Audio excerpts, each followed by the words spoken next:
I have 6 scoundrels' heads. That's money.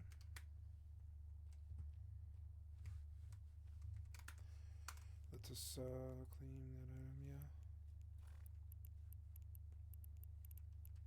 See what I have for you.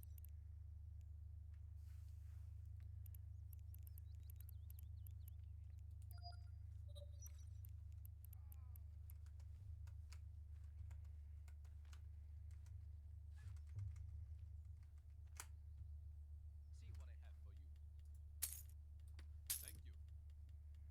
240, not bad.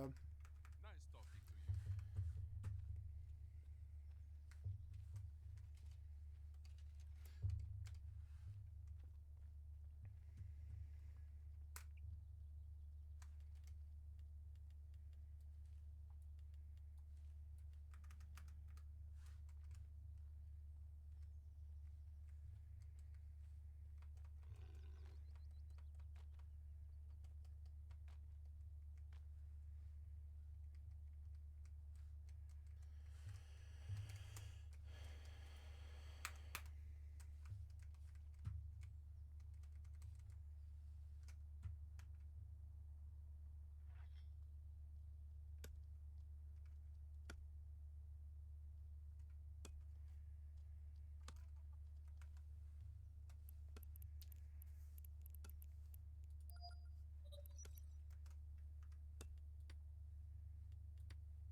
Yeah, but I'll buy a house and I'll buy it somewhere interesting where there's like a lot of stuff to do,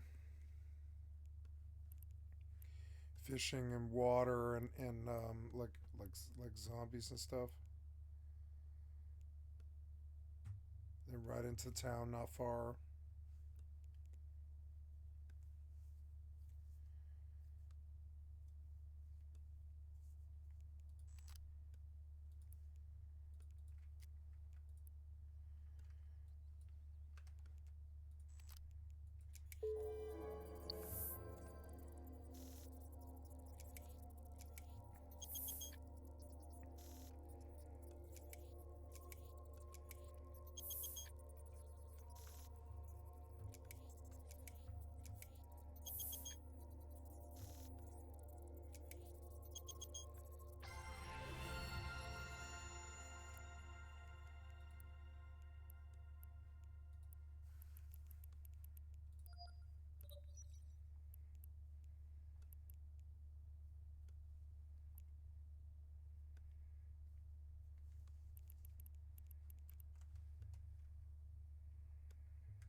Something crashed my Final Fantasy for some reason.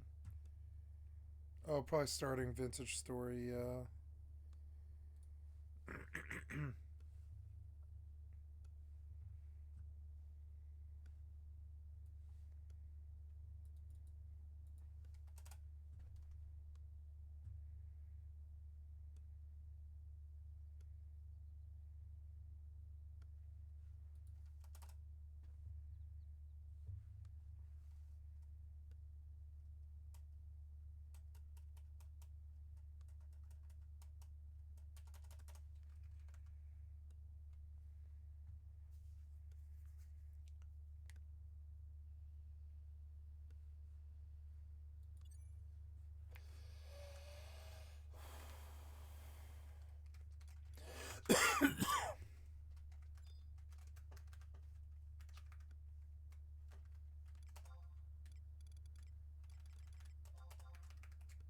Dark Elemental.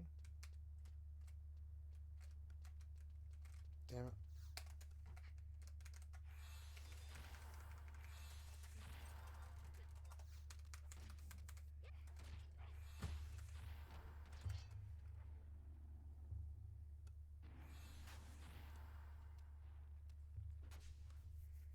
I do like Mortal. I just have to accept how slow it is, but I like how slow it is. I could see getting into a scenic house with a nice view and doing it up right. Living the world and adopting it, kind of. I'm hoping in the end that this game will be saved by a mob spawner.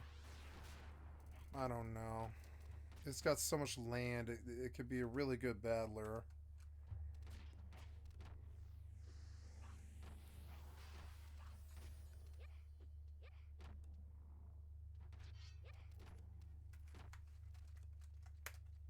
Oh, did you kill my elemental? Of course you did. Wait, oops, wrong way.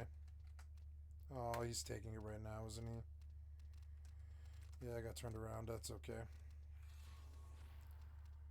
This guy's like competition, but that's alright.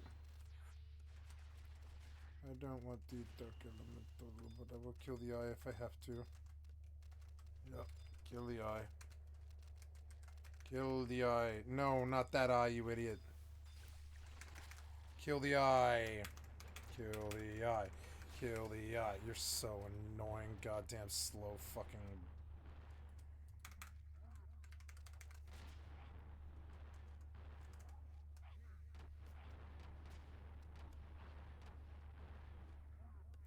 I'm gonna buy a dire wolf pet with this money that I'm making. Yeah, like right here.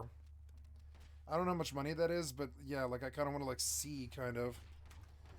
This thing's depleted. Yeah, we'll go on. We'll chop a lot of white wood here, and we'll trade it in for a dire wolf pet. I'll take it to the graveyard and try and train it. White wood. So annoying. Wait, there's another elemental. Oh, he's already killing it, huh? Oops, wait. Am I going the wrong way? Yes, I am.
Greywood. Dapplewood. Greywood sells too, I think. Or was yeah, Greywood. Yeah, it's the Dapple that doesn't. Greywood sells though. This axe is close to breaking. I guess I'll break it, it's fine. Yeah, I can hear Mortal making my computer chug, it's funny.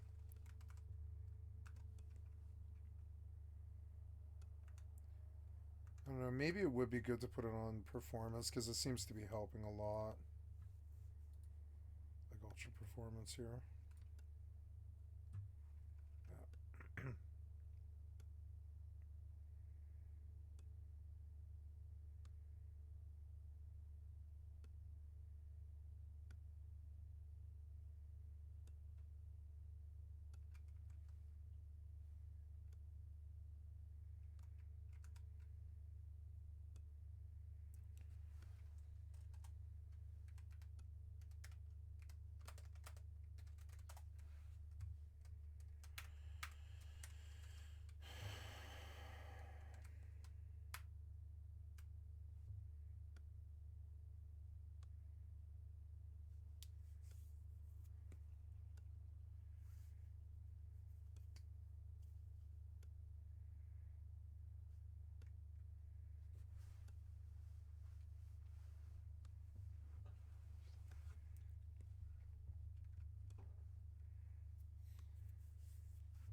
Aww.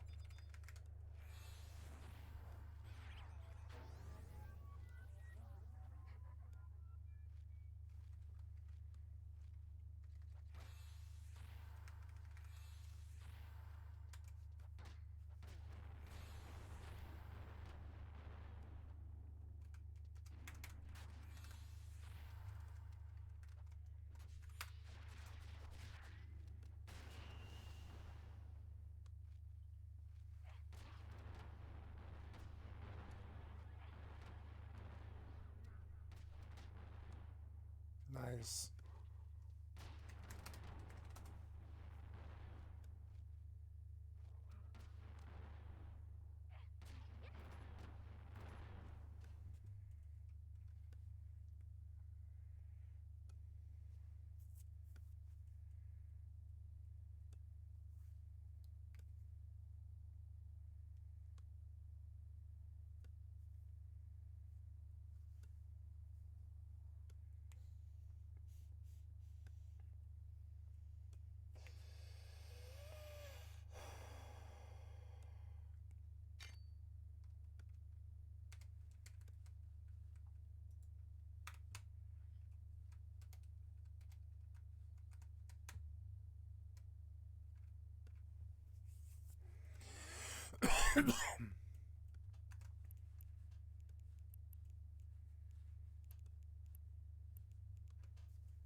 If it actually works.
Nice.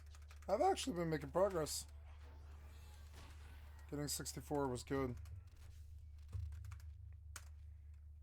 Okay, almost depleted. Here's Dapplewood. Whitewood.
Nice. All mine.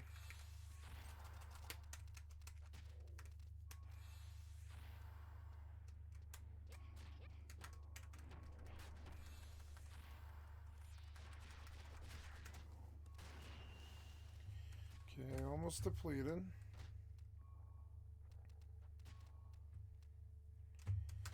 Dapple. Gray. Gray.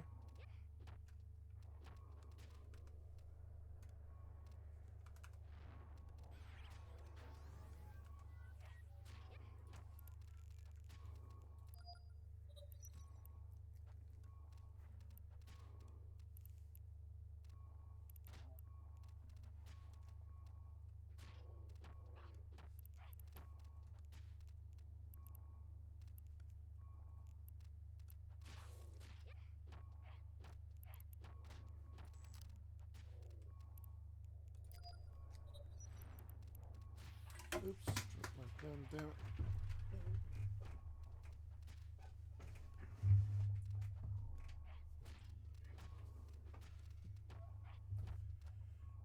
Oh, let's turn on the light. Oh no, there it is. Okay.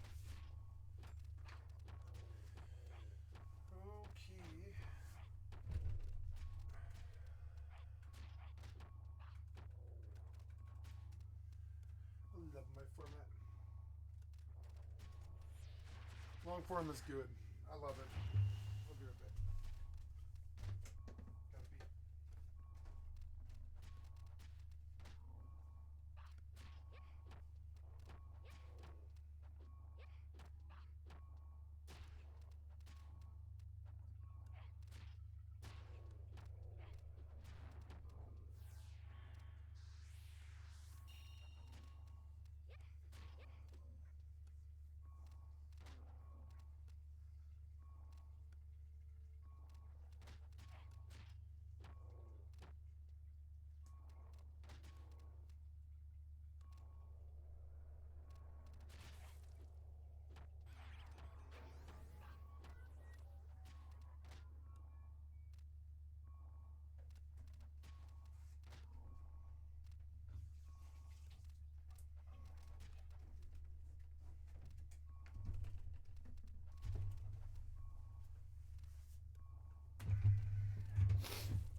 much better.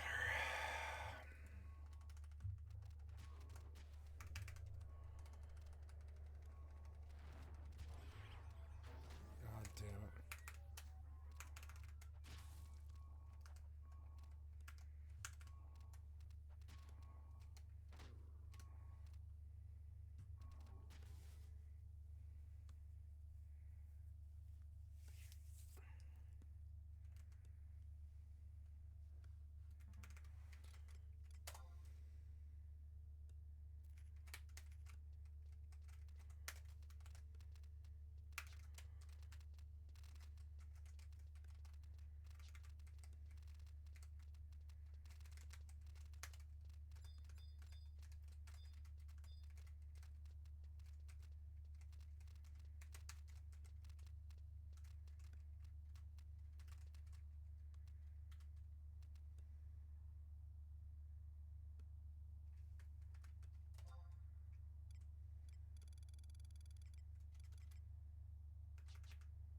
If he'll just let me buy. Oh. Did you aggro? I think you did. That's okay.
No, everything's too blurry still.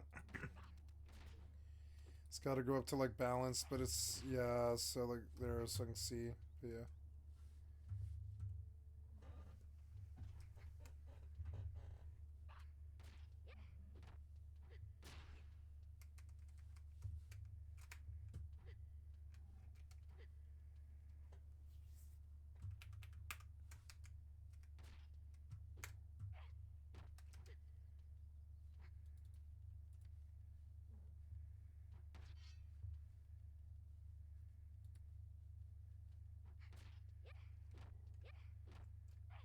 Your skill has increased.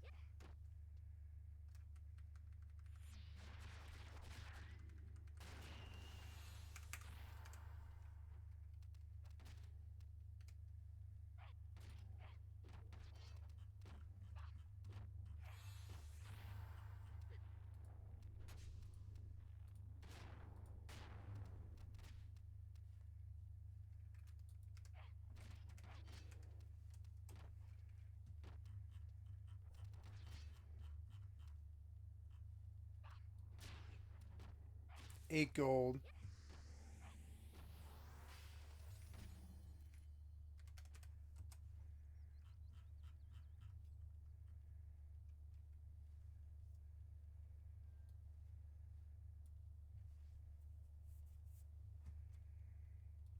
$16 gold.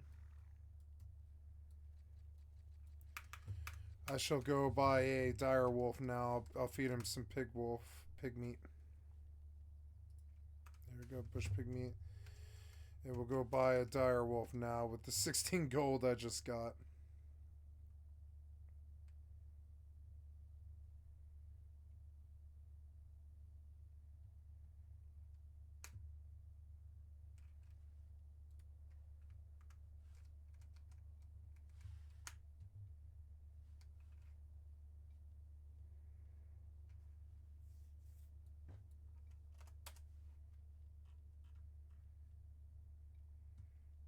Lots of dire wolves for 9 gold.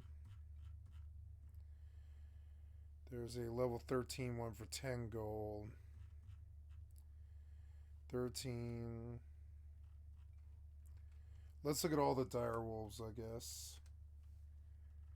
Or, well, anything else that they're selling. But yeah, level 42 dire wolf for 17 gold. I don't think I have it, but there's a level 30 dire wolf for 15 gold. We'll go with him. Or 38 dire wolf for there. Buy him.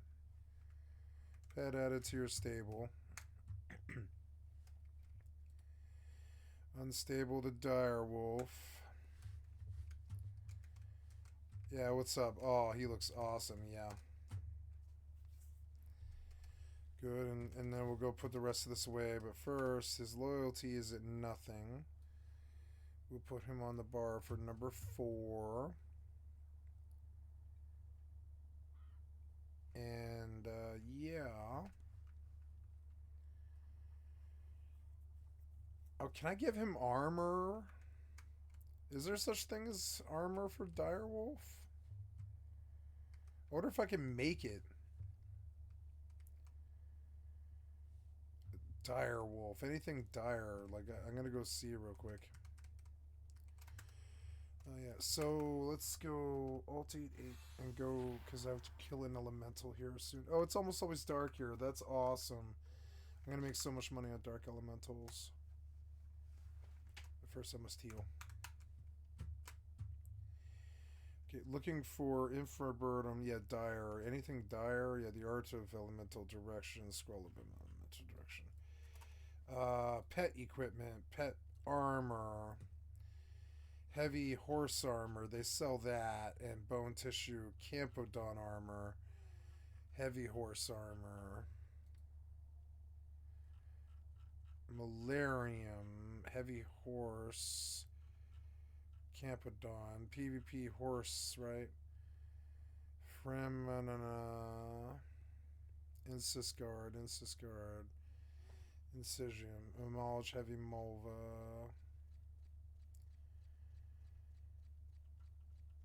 Heavy bear armor. So you can. There's a whole range of stuff you can get with for your stuff, but I don't know what is like the best for like low level stuff. Wow. It's all horse armor. Then, well, okay, anyways, let's feed him. Good. And, yeah, he is level 38 and he will follow me around. I wonder if he can kill a zombie.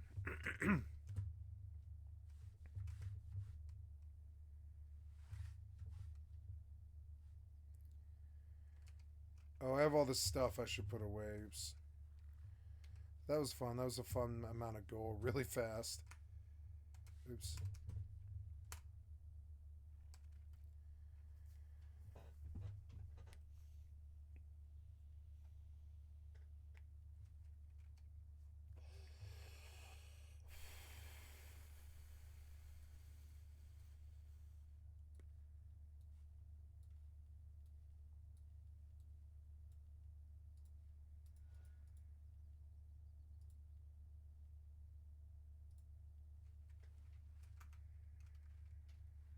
My inventory's full. Oh no. There's amber. Gold 60 worth of small rough amber. Nice 7 gold amber. So now what?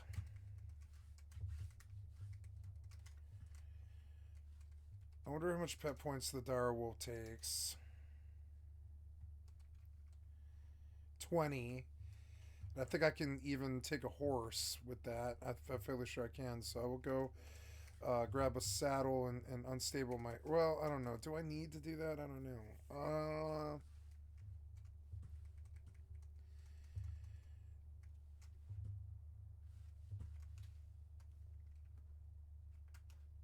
I don't know.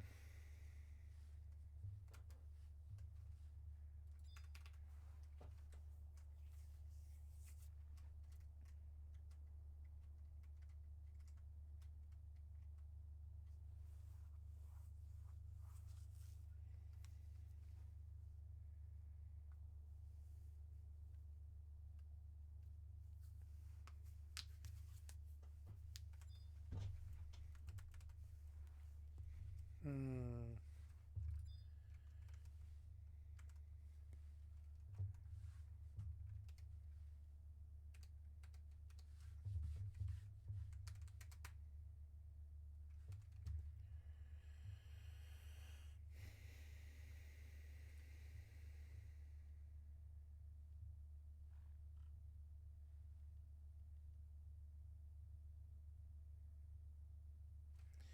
Yeah, I think I do want to take him to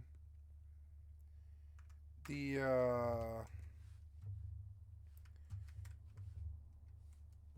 graveyard, but I want to do it on a horse though.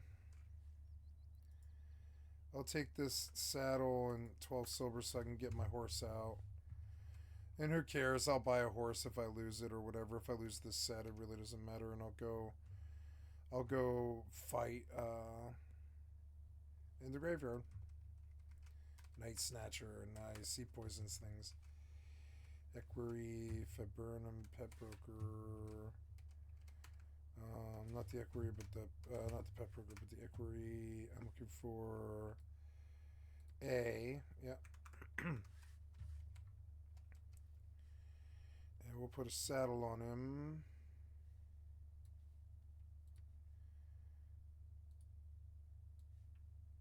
A stay.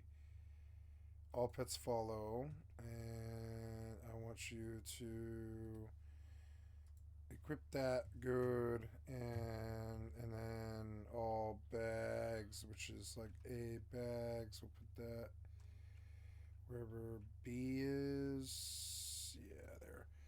This got moved for some reason. There we go. So did that. And we will go and put those up there, hopefully. And how's that? Yeah, that works. Yep. I do not have enough free pet points to mount. Okay. Why not? Let's see what I'm at. I'm 42 out of 41. I'm close, but I don't have quite enough pet points to have both mounts. So never mind then. We'll put the horse away.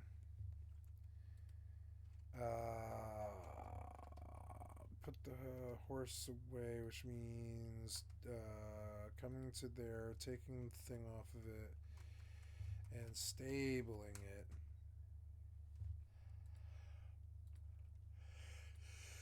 Stable the horse, yep. And then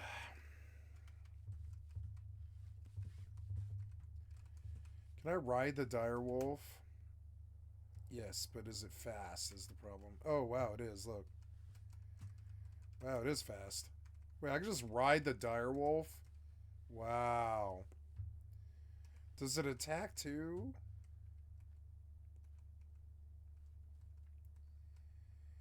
His stamina uses, wow, runs out fast, but yeah. Well, cool, never mind, I can just ride him around.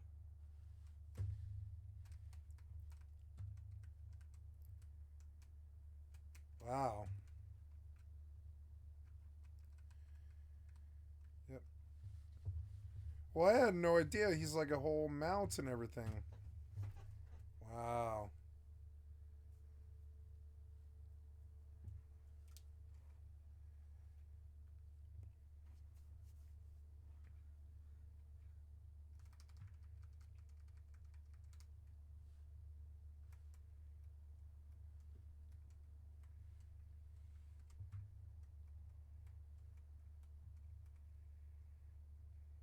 I can just get off and tell him to attack something too, which is so sweet, actually. Wait, so shit, can I? Oh, these are horse bags. I guess these, yeah. So I guess, can I make direwolf bags? Is that possible? I wonder if I should go find out. It would be really cool if I can make direwolf bags. I don't know if you can. But we'll go see. Real quick.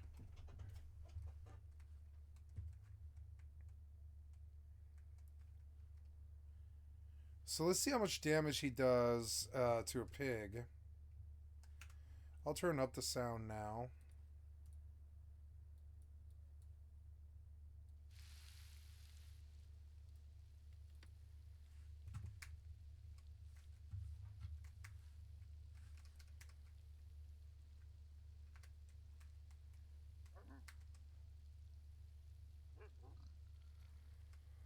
Wow, he does good damage. What? Wow, okay.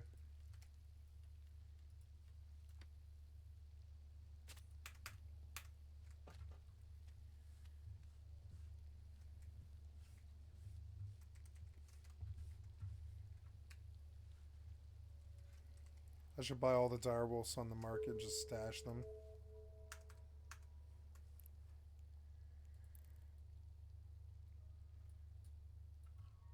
What happened? Oh, cluster shutdown is in an hour. Okay.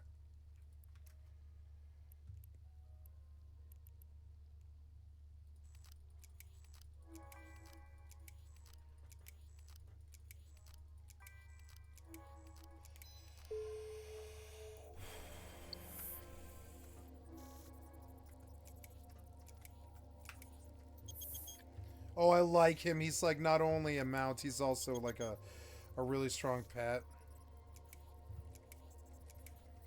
I wonder why the other wolves suck so bad, but yeah.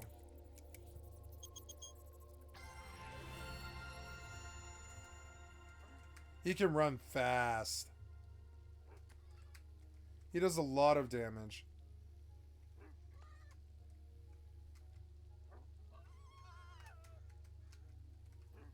Attack Cluckers. Wait. Is Cluckers a pet?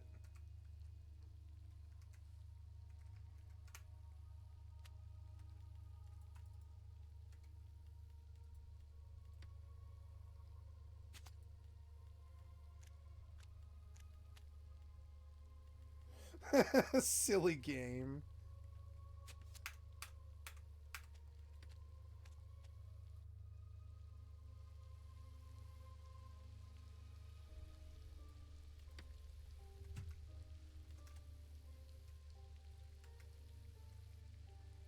Did you kill Cluckers? Motherfuckers. I killed Cluckers. Cluckers is loot. Is this stealing? I don't know.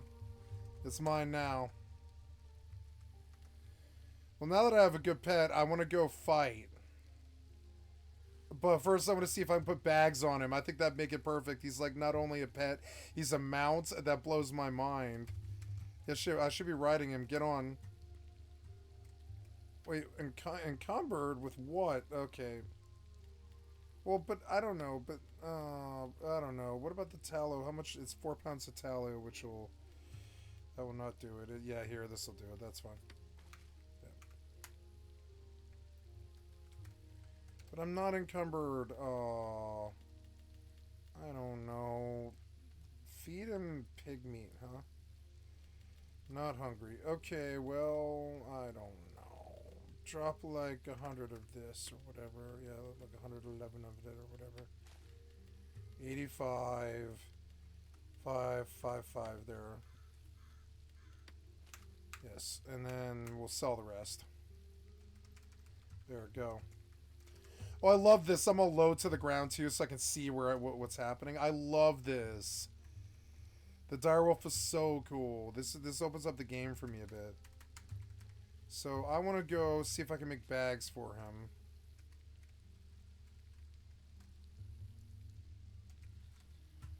I want to name him.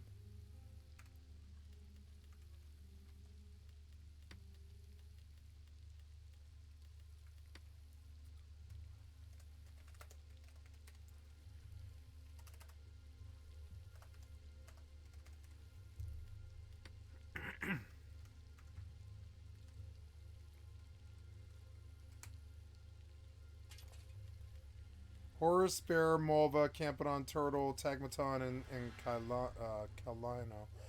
So he can't wear... Damn it, he can't wear... At least I don't think so anyways. Let's see if horsebags just fit him. That'd be cool.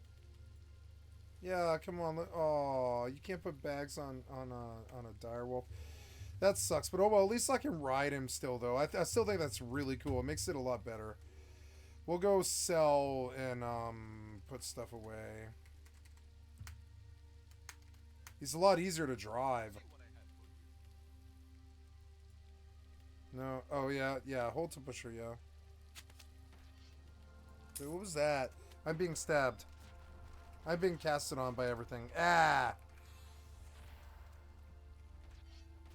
Kill.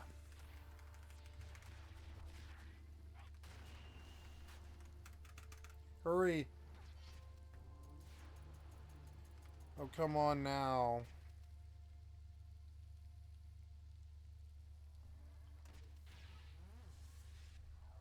Okay, you. Get over there on him. Now I'll kill this one. No, I want you back on him now. What's he casting? Is it a gospel? Stop him now. That was like, oh god, what was he casting? What was it? What was that he interrupted? It was, what was he casting? It was something nasty, but it doesn't say. Whatever. It was scary, though, whatever it was. Stupid demons. I thought he was casting a ancient magic spell for a second. Okay, now you're back on me, but that's fine. I can tank you for a while, I think, actually. Yeah, now, okay, now get him back on him. Yeah, kill this thing.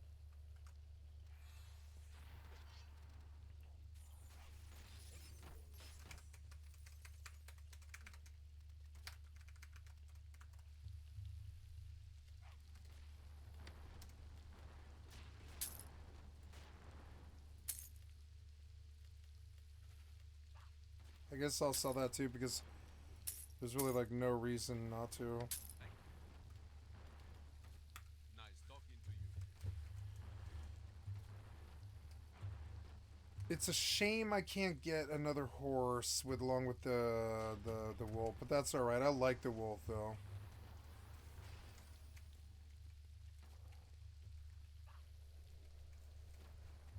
I want to go see what the wolf can do. I should have bought a higher level one. I wonder if I can get 2 of them. They're only... they are only... oh, he's only 20 pet points.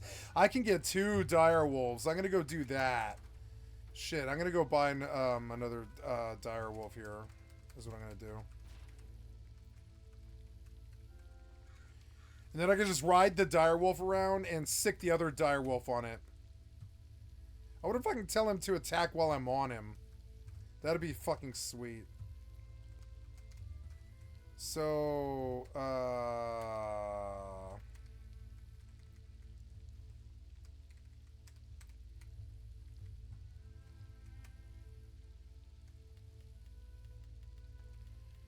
so I want, I don't know, fucking 12 gold, I guess. It's kind of steep, but it's fine.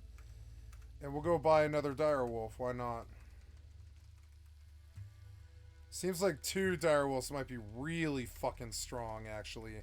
And I'll have them take me out to do that bandit run. Oh, I came out the wrong side, damn it.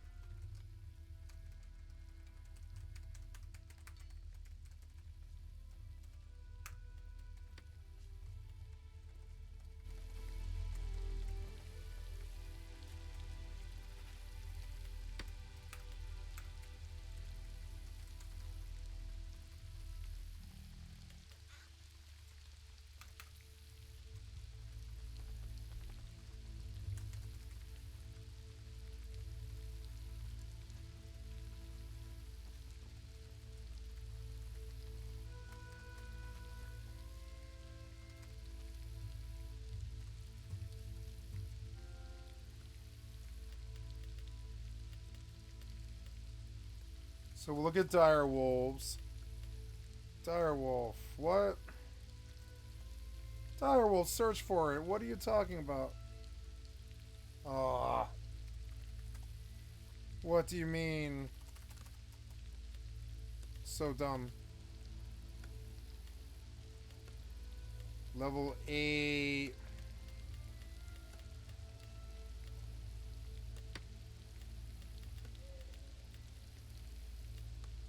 Level 15. There's a black bear.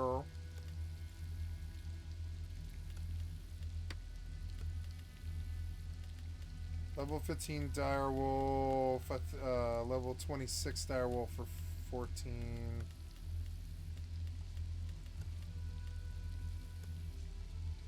I'll take this level 15 direwolf pie. Now I want to go and...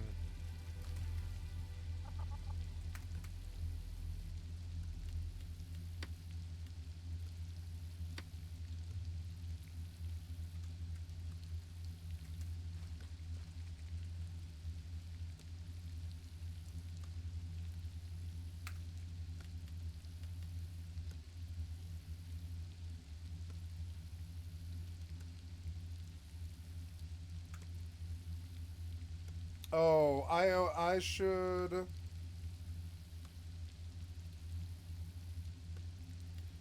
Now I want all pets attack on 4.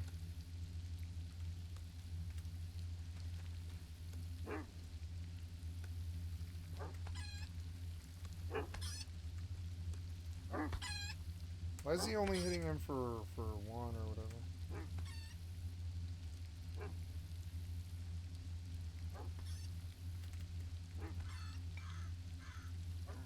Oh, 1's much bigger, I guess.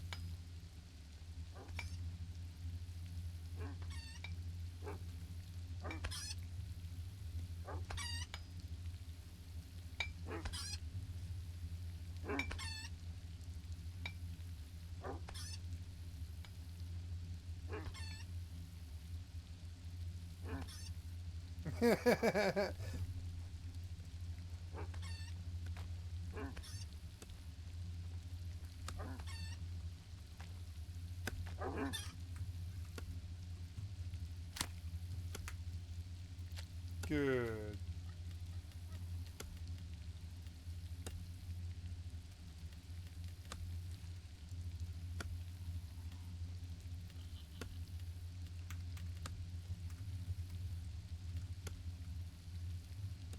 I have 2 wolves. It's so sweet.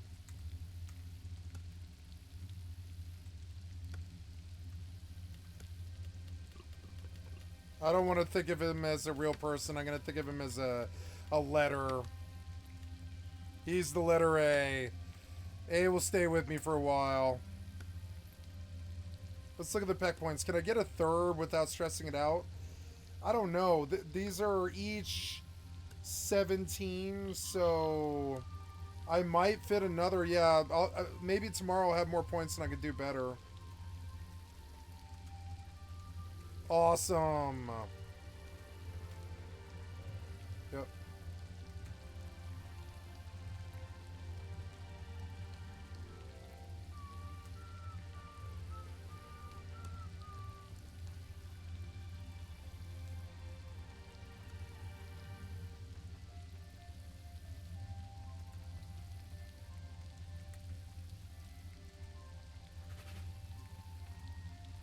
I think I'm gonna start a mountain peck collection, and just chop trees to pay for it.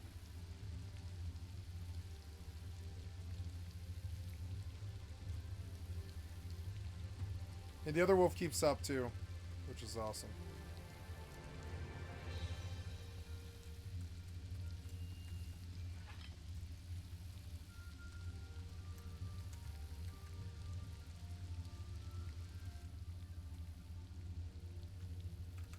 Okay, I'm hurt, but not badly. The demons will spawn on me. Someone's killing elemental here. Damn it. Oh well. I've got some money out of this already. I've gotten like 10 or 12k. That'll pay for my tigers. Tigers. Let's sit down right where I killed them and sit for a minute and rest. Because I'm actually really hurt. I should get a Utsusemi up. Sometimes I think White Mage is actually better. Or really, well, I mean, having 2 weapons is really nice, but yeah, sometimes I feel like it would just be better if I could, well, but it doesn't do any damage. Is the problem? The weapon itself doesn't really do any damage. Gotta feed the wolf more.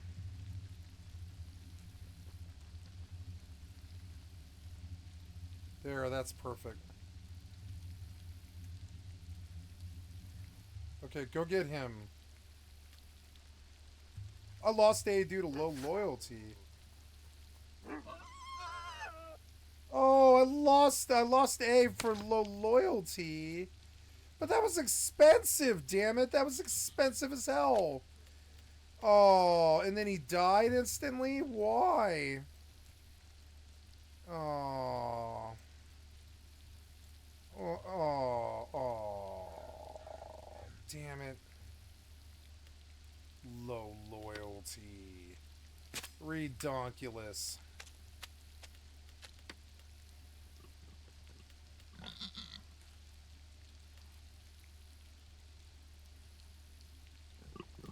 Damn it, man. That was expensive. Now I kind of want to go get more money, but oh well.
Oh, I like it so much more than the horse.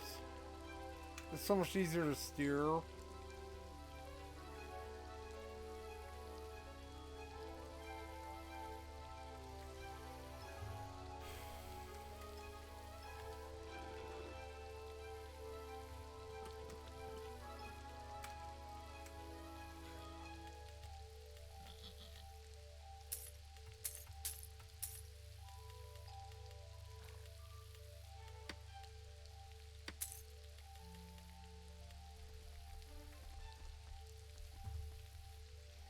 So cool, white bear.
Maybe it'll get bigger.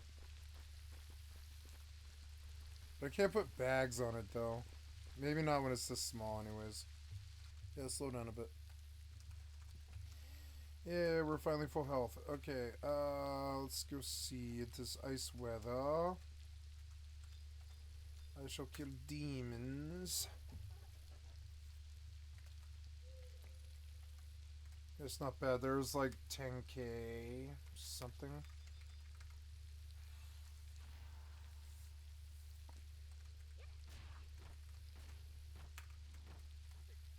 Oops.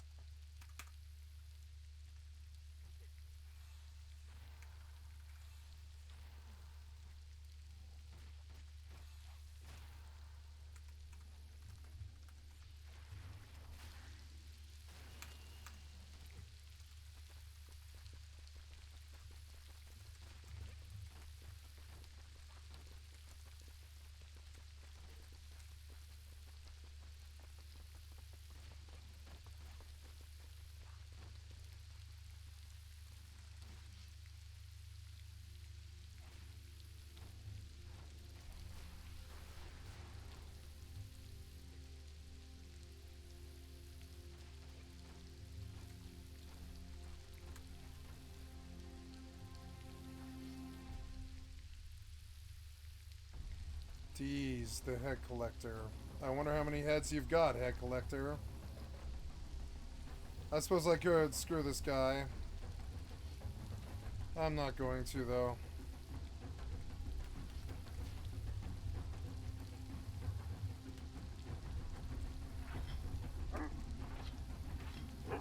Oops.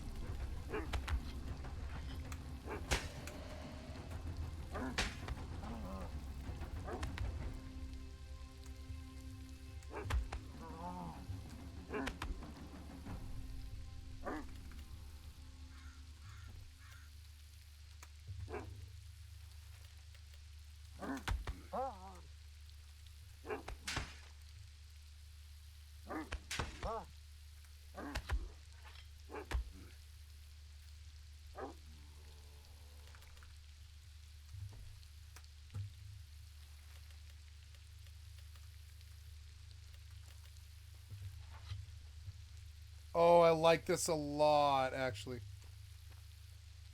Yeah, let's kill him quickly, huh?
I love this. It's a pet that actually does something.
21, not bad.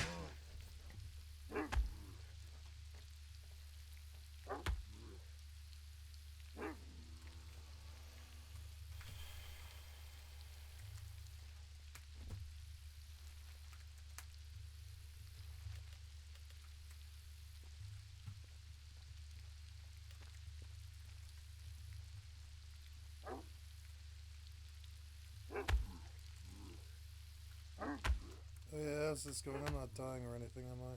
No, no. Okay, so... It's a semi...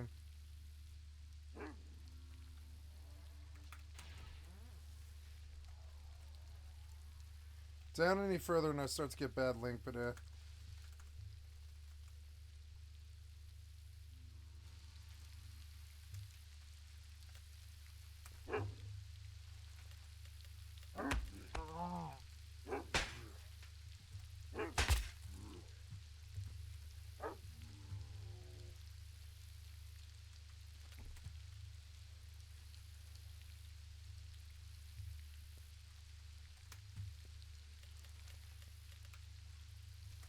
if I want to leave, I just hop on the wolf and leave.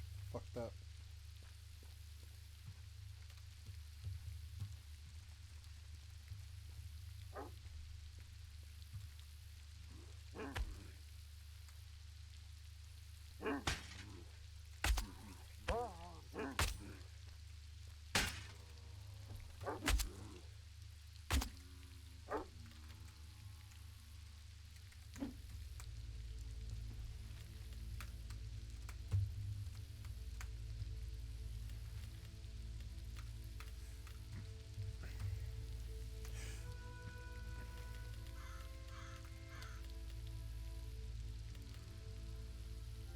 Oh, I lost my right arm somehow.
He can go pretty far too before he gets tired.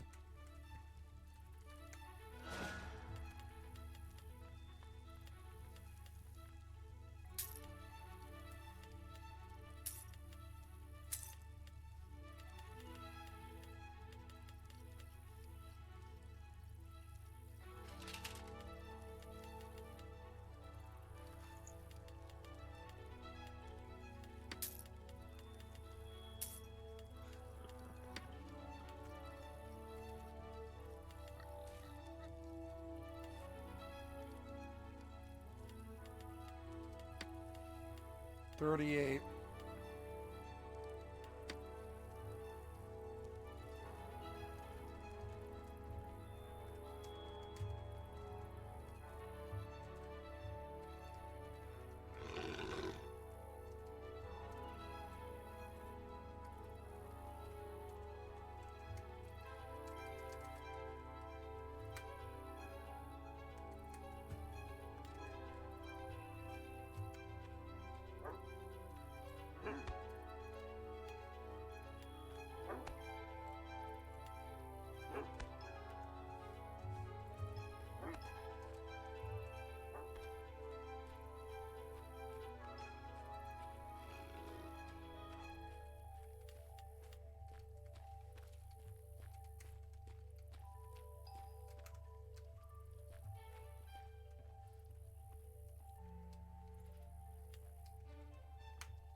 For gold for that trip, not bad.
Oh, that was a water got me for some reason.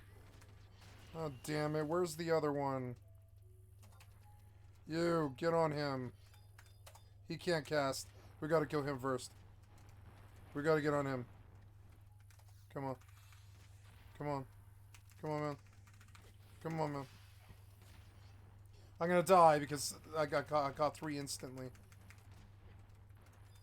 Get on the other one that's attacking me. And, yep, and just let it go. Yep. Go. Go, go. I don't know why they're all on me. They should be on the tiger. Get on the tiger. Did he kill me? No, he didn't kill me. He didn't kill me.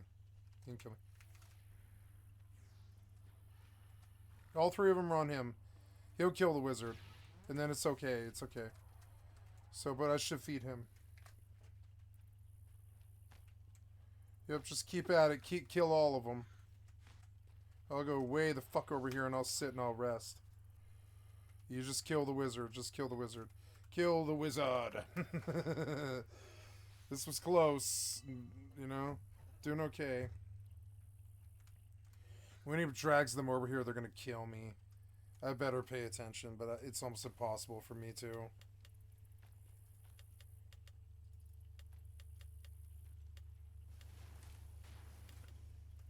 He'll kill the wizard, though. He will. They're hurting him, but not that bad. I could maybe help him kill the wizard now, but, I mean, even running in there is a risk.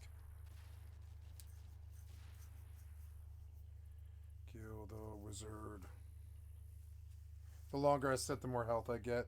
Honestly, it wouldn't be bad to just... Well, I mean, I can't call another tiger. Why is he... No, he's sleep guying me.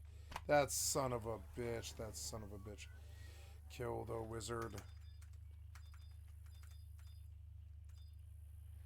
The other one's almost dead too, though, which is also good.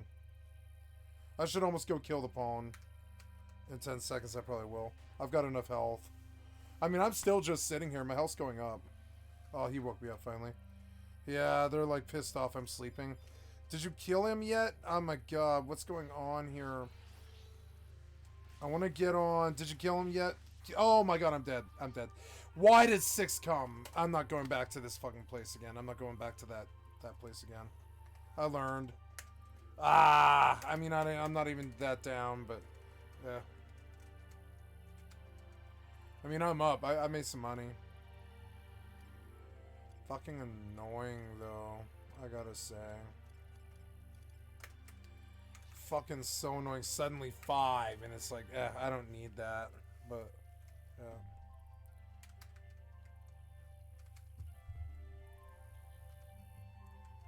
He's still leveling, is he? Yeah, he is. He is. Yeah, he's gonna be level 39. Damn, he got a lot of XP off of it, actually.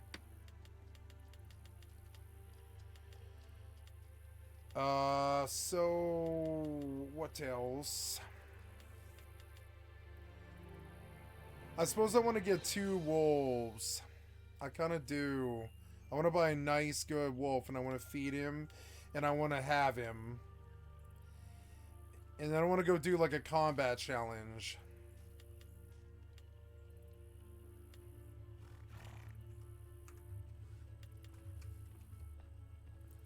I think I will go... Yeah, I will go buy like a new pet. It's okay, I can. It's fine. I've spent a lot of money, but it's alright. 20 gold. Split. Yep. We'll go buy another direwolf and feed him pig.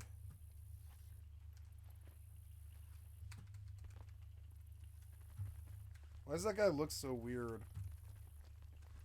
What the hell? La la la. That guy is so small. Why is he so small?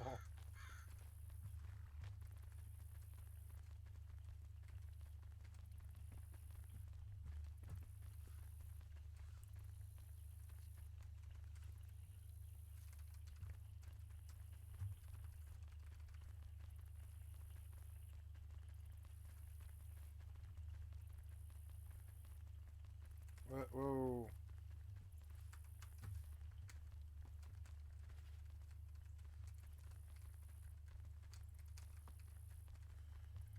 Where's the exit of the town? Like, what? Where are we? There we go.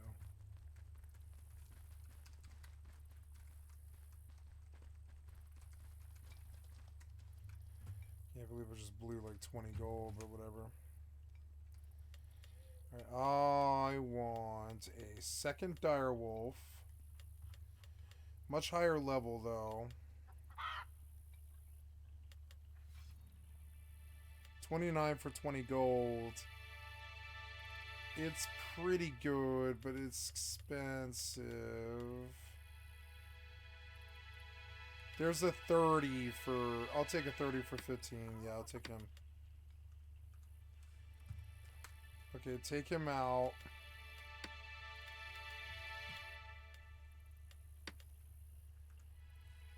Right. And we'll name him, but first we will feed him all the food he needs.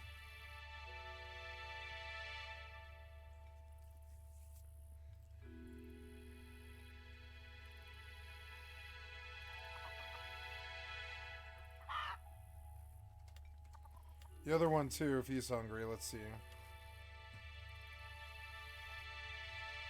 Yep. And the other one ate 451 units, right?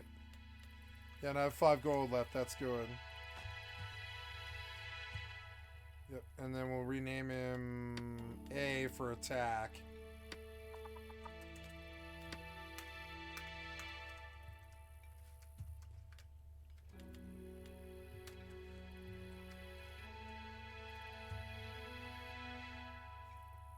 They're still eating. I have a pack of wolves now.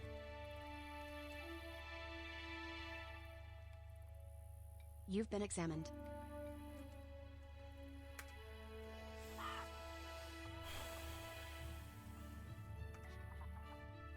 It's okay that I died. I need Signet anyways, and I'm up on loot. I'm just stacking loot. What are we doing? Oh, yeah. Oh, thank you. Oh, okay. What did that? Oh. Thank you.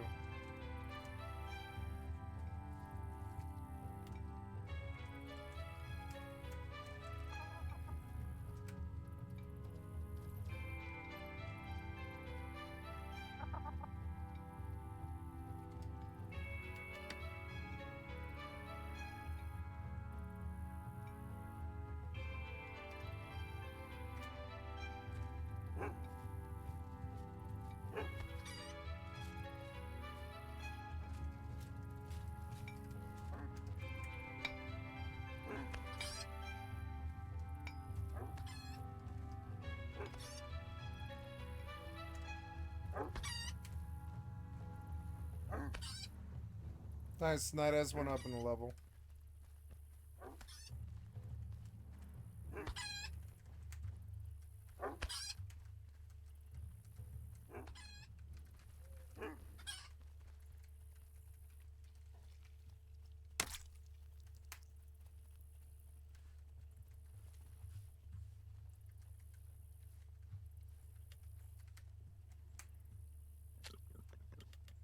Oh, like, nice. I got an egg.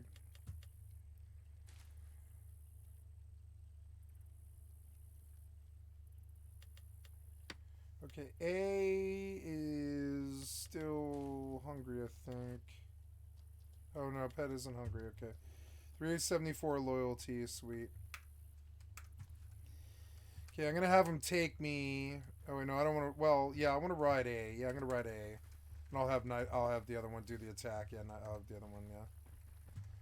So, okay, and we're going to say all pets follow, and we're going to go do the bandit task. Let's see how these dogs do against, like, melee attackers. Oh, there's somebody attacking. Or, I'm sorry, farming. Seems to like the river. It's Karuman. I was just looking.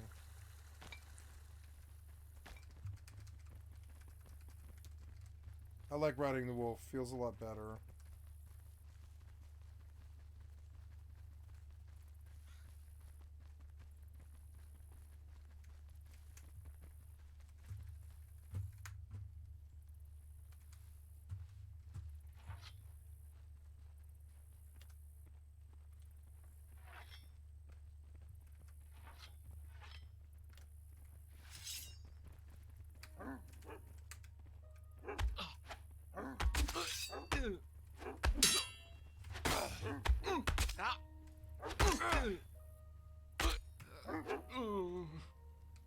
Very good. Oh god, don't kill him. No. No.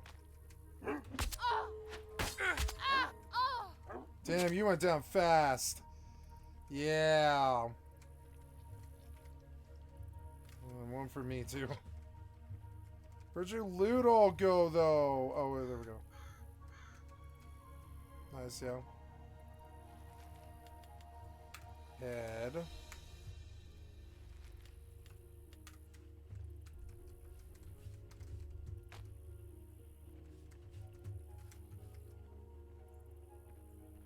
I love being a tamer.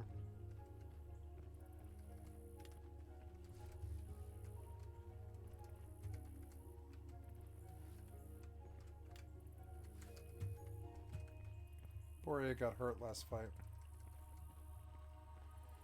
It's better if I tank.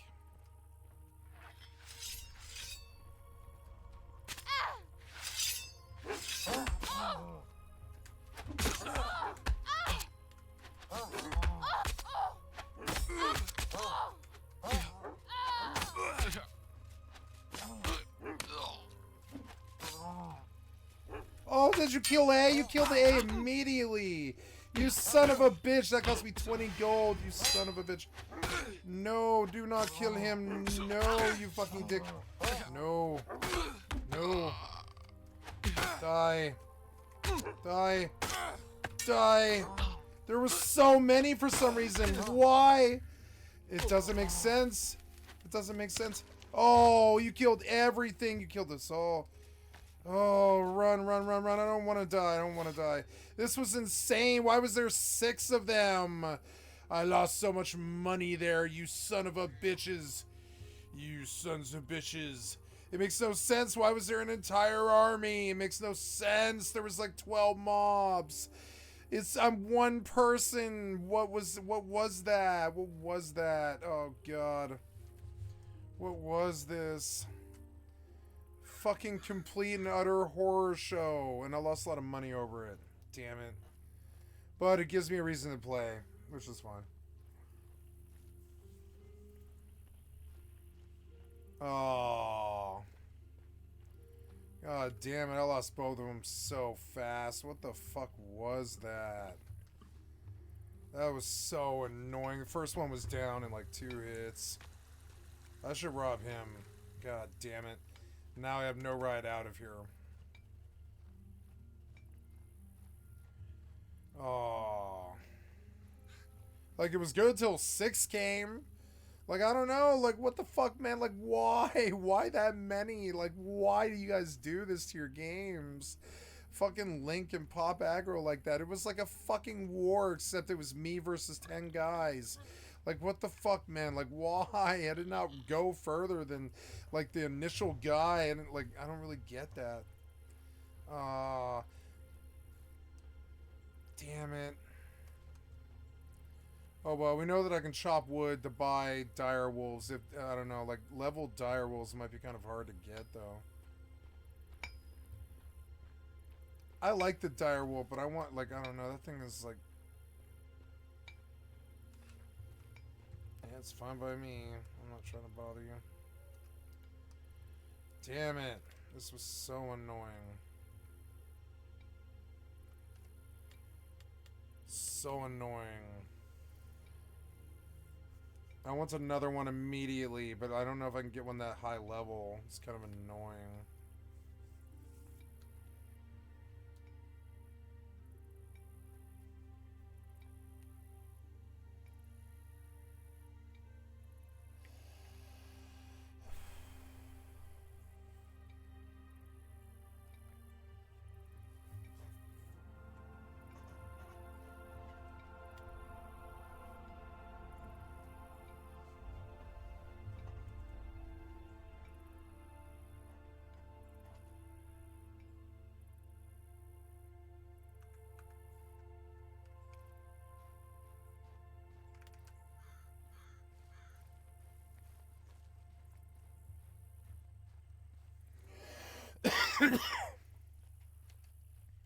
Fucking annoying. Immediately lost all that.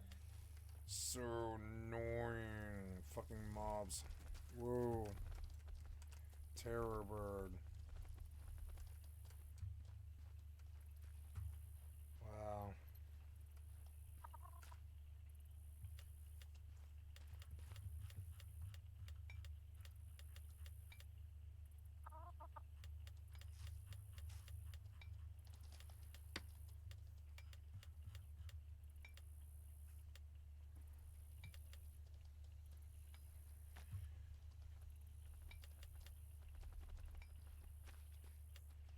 $40 gold.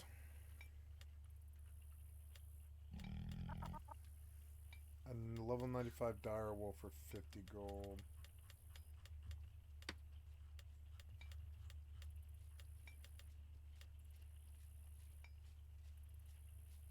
$15 gold. Damn it.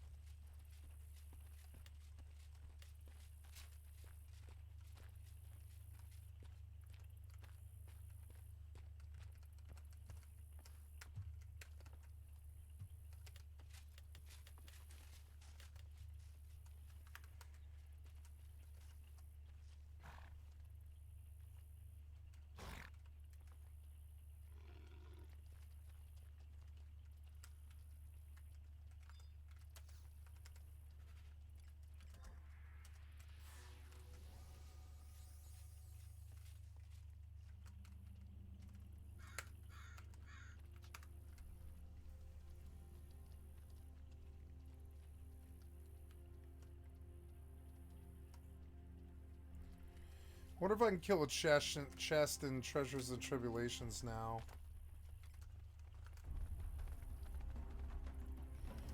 Well, let's go back to the drawing board and chop some wood and get some money back for what I just lost.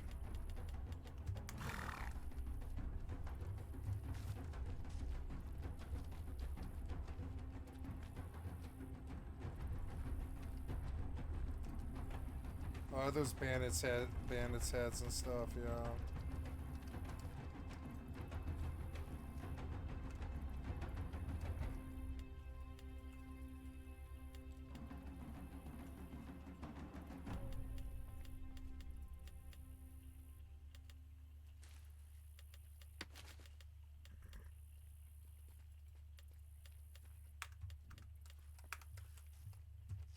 Go sell the bandits heads.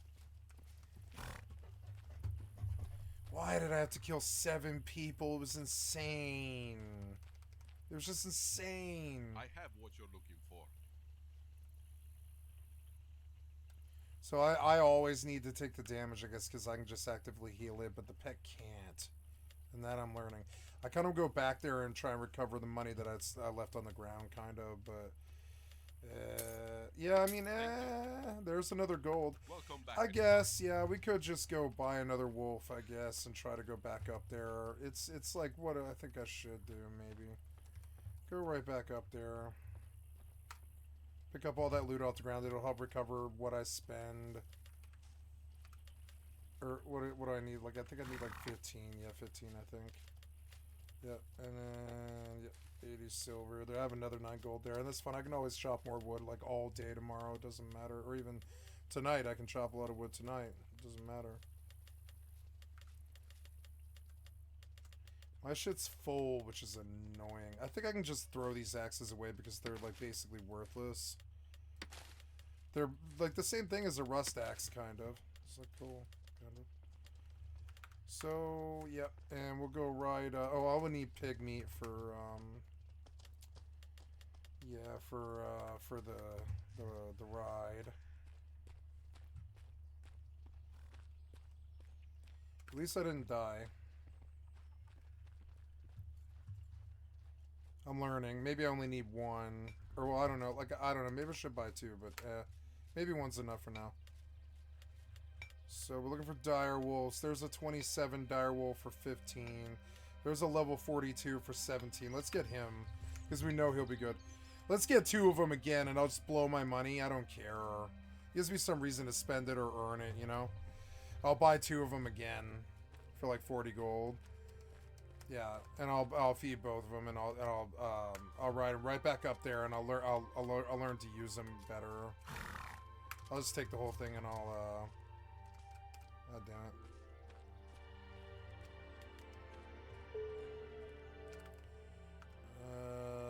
Yep. I am trying to get to Zarkabard, I guess, yeah. Or, well, I don't know. I guess I could try Volbo now. It would be a lot less running. Let's try Volbo and see if I die. If I die, oh well. Yes.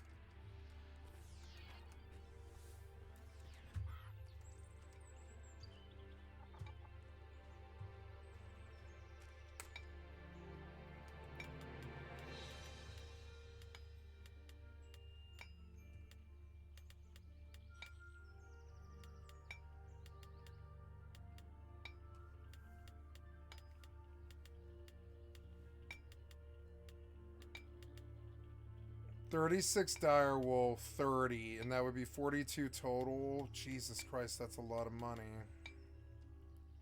But I mean, getting money is easy though. So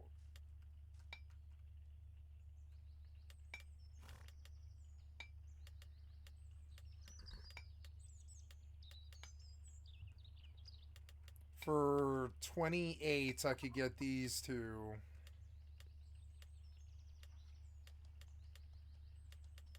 There, I want him. And I want him.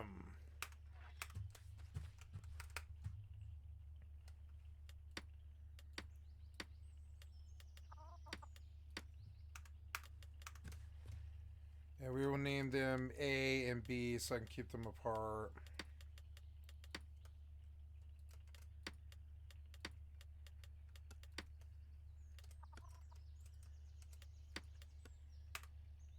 Right.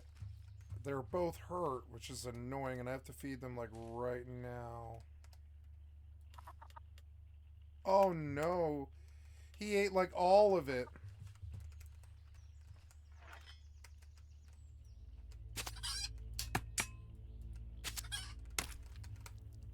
That was A that I fed? Yeah, that was A. So let's get something in B's belly, at least so he doesn't leave me. Yep.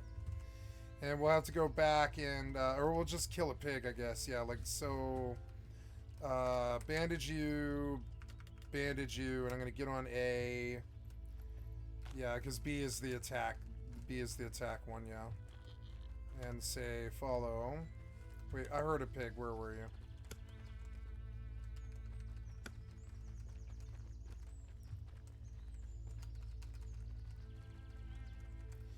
I need to just go get meat right away.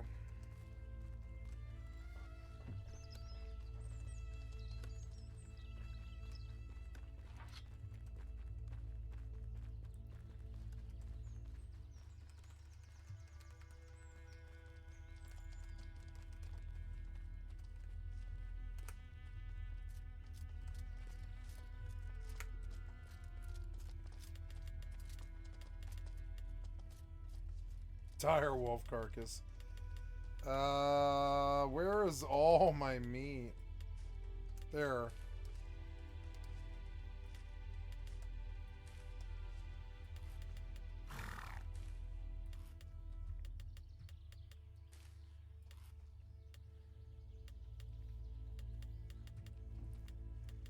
There we go.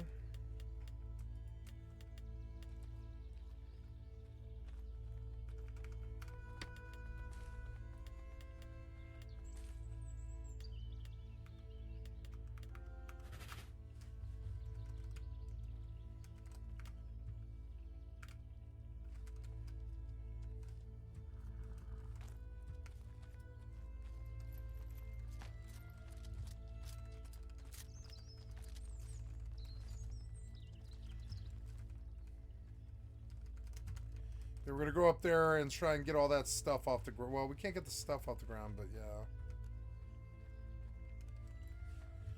Why are these things both hurt so bad? Damn it.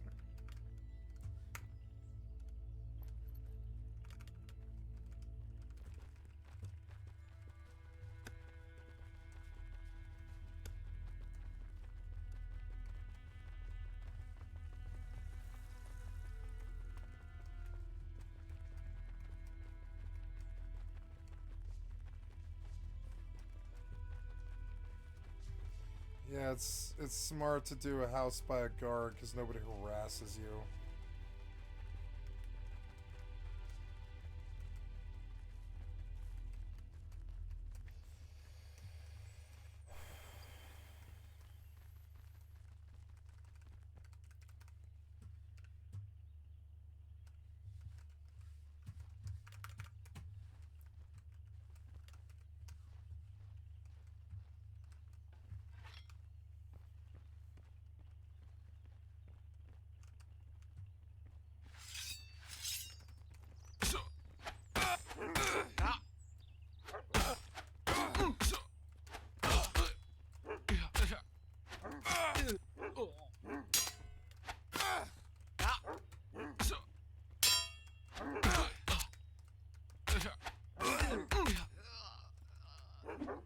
I think one of the things that's screwing me up is my clay gift messed up again. And that's something that gets you killed, and I didn't really know. But yeah, the lifesteal is not on my bar, I don't think. Why is it not? Like, I don't really understand. Yeah, I don't know.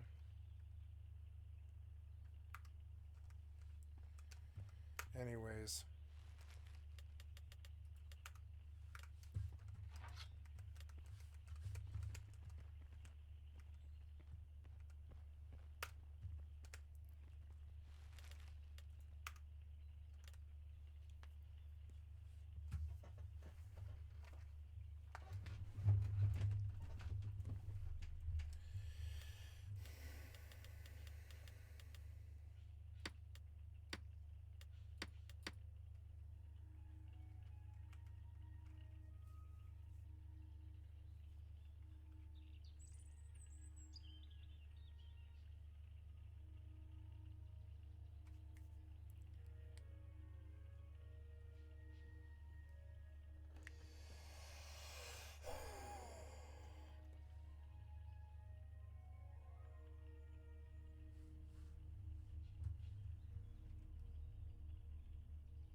There. Now, go kill Easy M. Yeah. Go kill, what's he? He's T. And he'll link. Let's get a solo target. Yeah, first of all, get your Susemi up. And I want you to familiar him. Yeah, so he doesn't renege on me like right away. Yeah. And let's go nuts with him and see what he can get me before he gets really bad, you know, or whatever. Tuna sushi. Okay, go get the alchemist before he gets the blink up. Damn it. Oh well. Go, go. Attack. Go. I'm just gonna sit here. You have fun.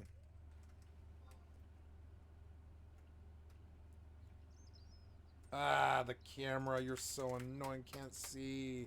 So annoying. Stupid old janky game.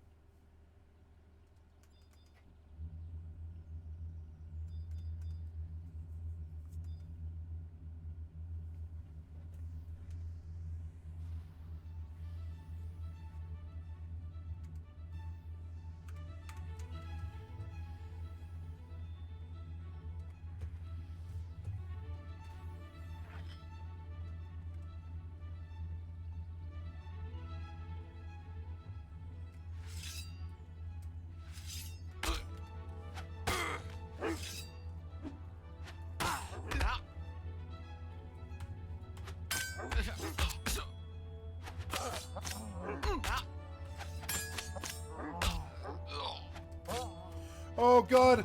Come. No, no! That was so much money so fast! Why did 6 come? I went right back to the same thing. God damn it. Just run.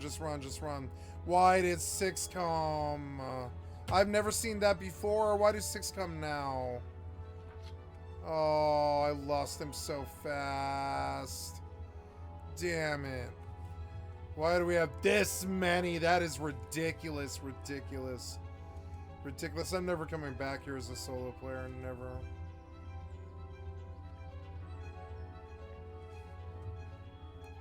Oh my god. Go. Fucking annoying. Well, I lost another one.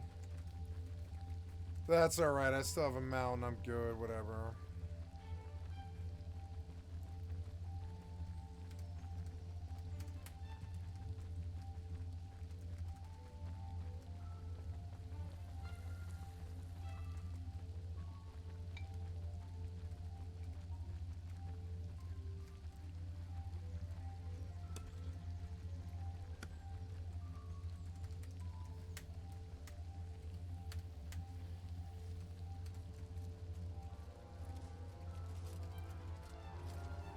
I'll use the banded heads to pay for the axes I buy.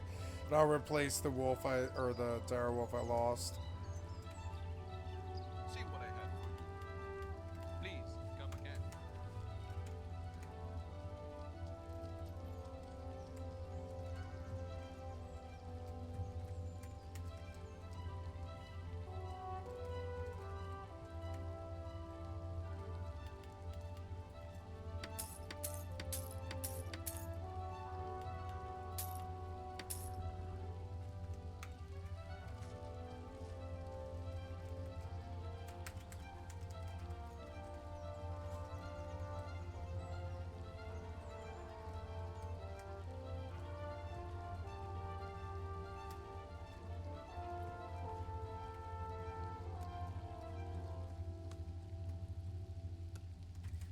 You're chopping my trees, mate.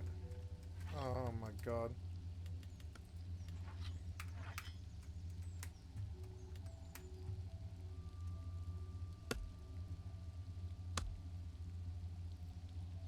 Nine.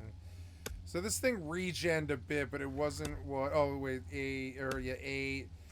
So I'll go over and I'll get like new trees. It's fine. So there's Dapple, Whitewood.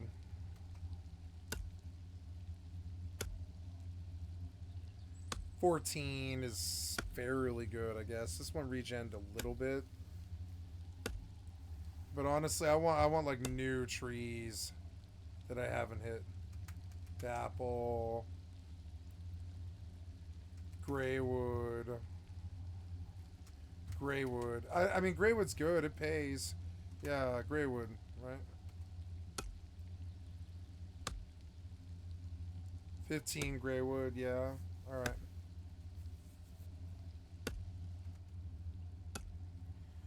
The Beach Bunny killed the Goblin. That's good. Let's heal him. How much XP was that? 177. God damn.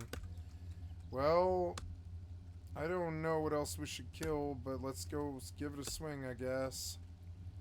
Maybe that Goblin seems to be the nastiest customer here. We'll see if we can kill him. Yeah. But I want the Goblin on him, though. Or, sorry, the Goblin, but the Beach Bunny.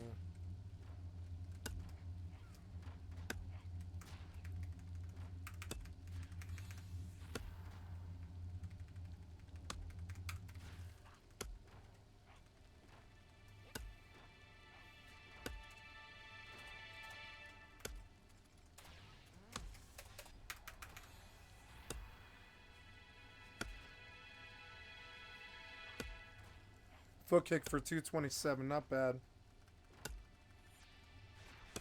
Yeah, get on me. For a while. 346, not bad.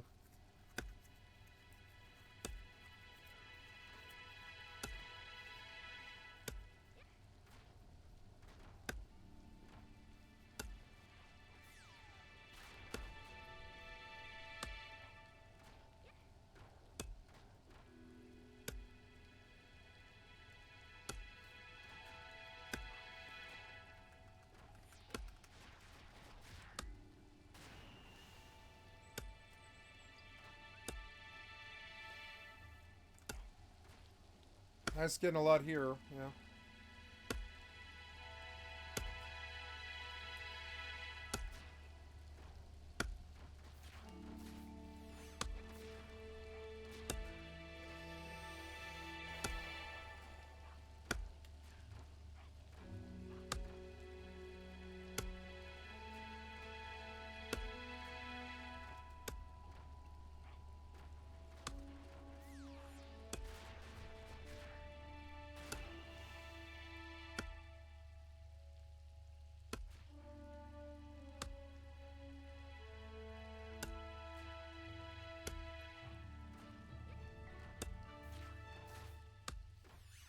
Die, Goblin. Yeah, kill the Beach Bunny, too. Can I tell him to leave? I think I can now. I don't know. I could also just let him heal for a while.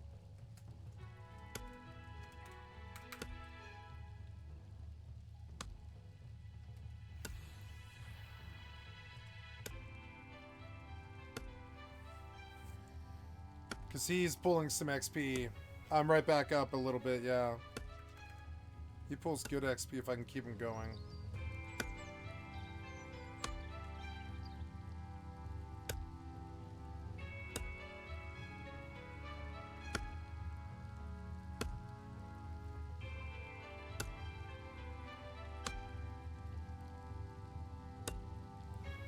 I will buy all the dire wolves on the auction house, and I will farm all the wood to do it. All right, downtime. 10 more minutes so I can get back on EvE.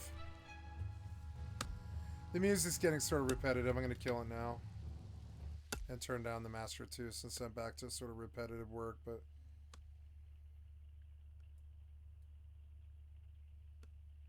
yeah, 2 seems about good. Yeah. I don't mind the sound. It's alright. It kind of sounds like money.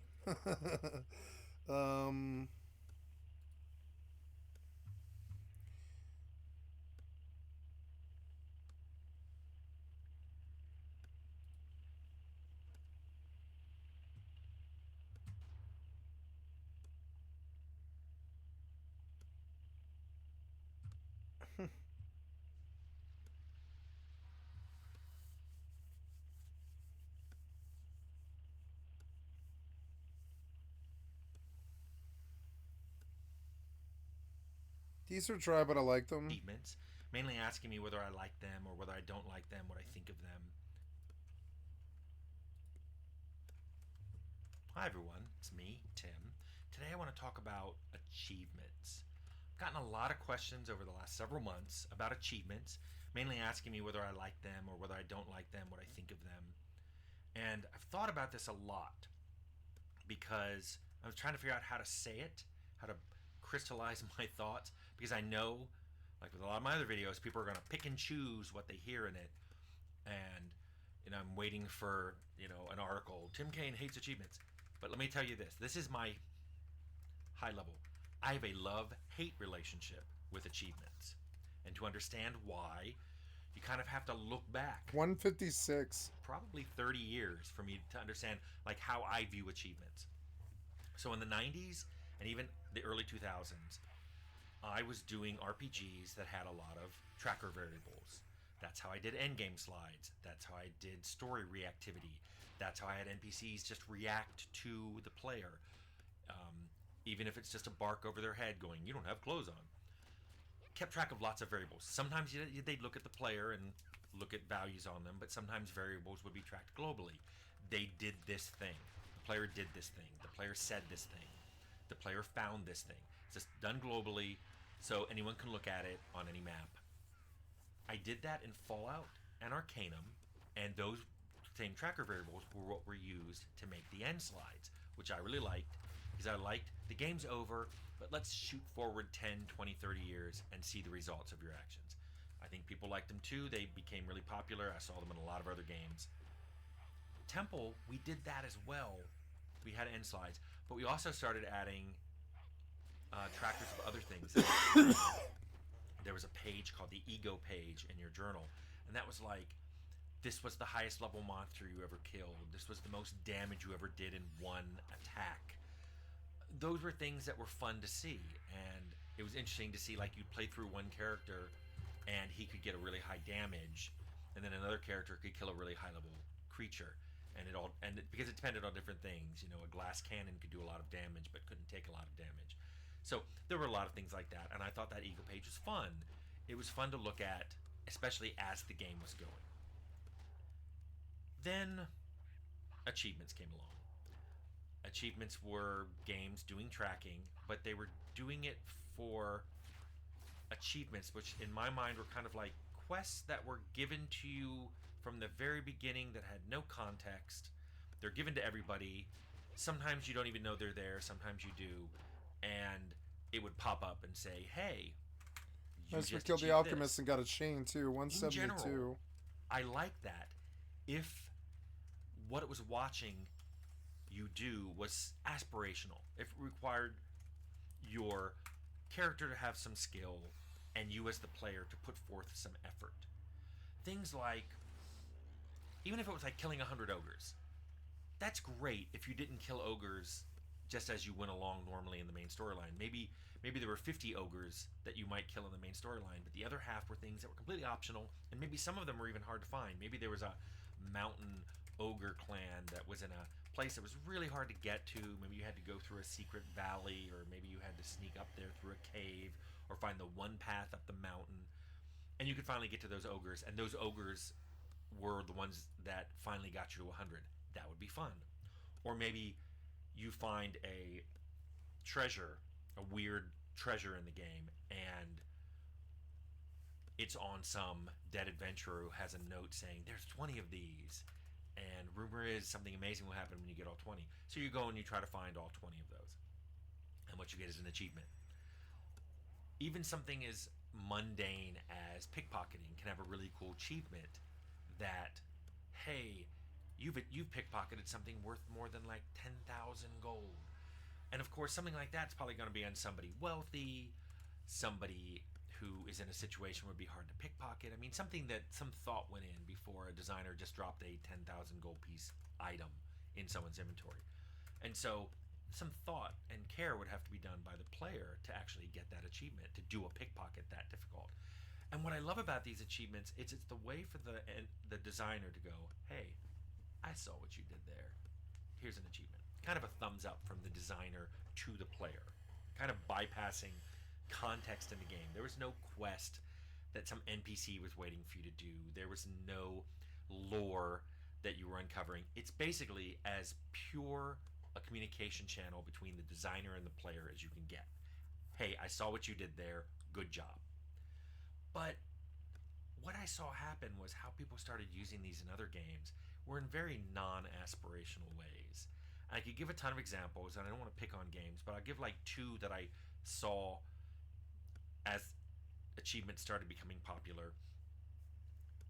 There was one game where you were given an achievement if you survived a 100-foot fall. In other words, you fell 100 feet or more and didn't die, which meant you had to find a place to fall from that was high enough but not too high, and you had to be at least a certain level, so you had a certain amount of health. And some classes could do it earlier because they got more hit points, and some classes could do it later. But to me, it was like, why are you encouraging players to die? Why are you making falling an aspirational thing? I thought that completely lost sight of what the achievement system was trying to do. Similarly, I've seen some games do achievements for something you achieve in multiplayer. Like, you and your team did this, or you did this while another player did this. And what I don't like about those is it depends on other people. So you may not be able to get one of those achievements, not because you're not good enough or smart enough or understand what you're supposed to do. It's because you never got in a situation where you had a team that cooperated with you to do it. So it doesn't feel as much as an achievement as, hey, you were really lucky that you got some people who agreed to do this thing with you. I don't like that. Achievements moved from being something aspirational and some way of the designer going, hey, good job, to literally just a checklist of things you should do. And that's what people started treating them as. Incoming and tell. Worse, companies started requiring You've been examined. achievements went onto Steam and had to be implemented through their API. Consoles, the Xbox and the PlayStation had achievements, and part of the rec system that you had to go through to get Incoming tell. Your final check off on, is this game meet our requirements? Sometimes there were achievements. You had to have a certain number of achievements or certain kinds of achievements. And suddenly they went from being this cool, optional, aspirational thing to being just another required thing that you were supposed to do. Another, here's a checklist of things you should be doing in this Incoming game tell. if you want to have considered the game 100% completable. And like all things in this world that go from being optional to required, they lost sight of their original goal, and they lose a little bit of that luster. I think they went from being this creative extra way of thinking about playing the game to this just soulless, point-based checklist. And I don't think that's what they started out to be, at least not for me. But that's what they've ended up being. And just to be clear, they're not like that in all games. Some games still have really cool aspirational achievements, but some games don't. And trying to explain that to designers, like, the reason I like this achievement but not like this achievement is this one's not aspirational. They're arguing, oh no, it is aspirational. Do you know how hard it is to do this? And you've convinced people, I get it. Maybe different people have different definitions of aspirational, but achievements really bring that out. And I also don't like how some people are made to feel like they didn't really complete a game because they didn't do some of the achievements.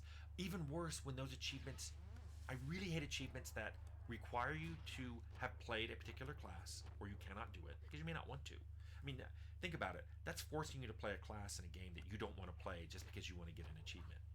I also don't like achievements that you have a very limited window to get it. Like, you can only get it on this map, and you can only get it when that map is in a certain state. Like, once you've done the map, maybe you're cut off from getting that achievement.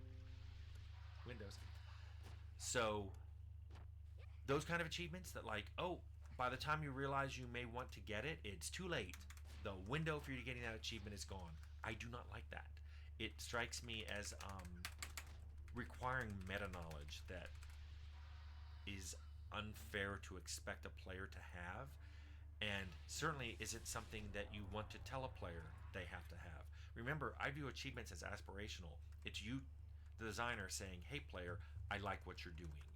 But it's more become hey player, I'm going to tell you what to do and you have to do it. So that's where achievements stopped being something I liked and started being something that I disliked and in some cases even hated. So where we are now with achievements is there are some games that have achievements I like, some games that have achievements I don't like, and then a lot of them are kind of somewhere in the middle where I start to get some achievements and I go, I'm not really into this, and I just stop paying attention to them. But I think some games do it well, and I like it when they do it well. But for the most part, the underlying system of achievements, which is tracking what the player does, I love. And I love doing that for story reactivity and end slides, not achievements. So that's kind of my thought on achievements. And I know a bunch of people have asked questions. I decided not to say like the latest one or the earliest one, just because so many people asked that I hope this answered all the different questions I got about achievements.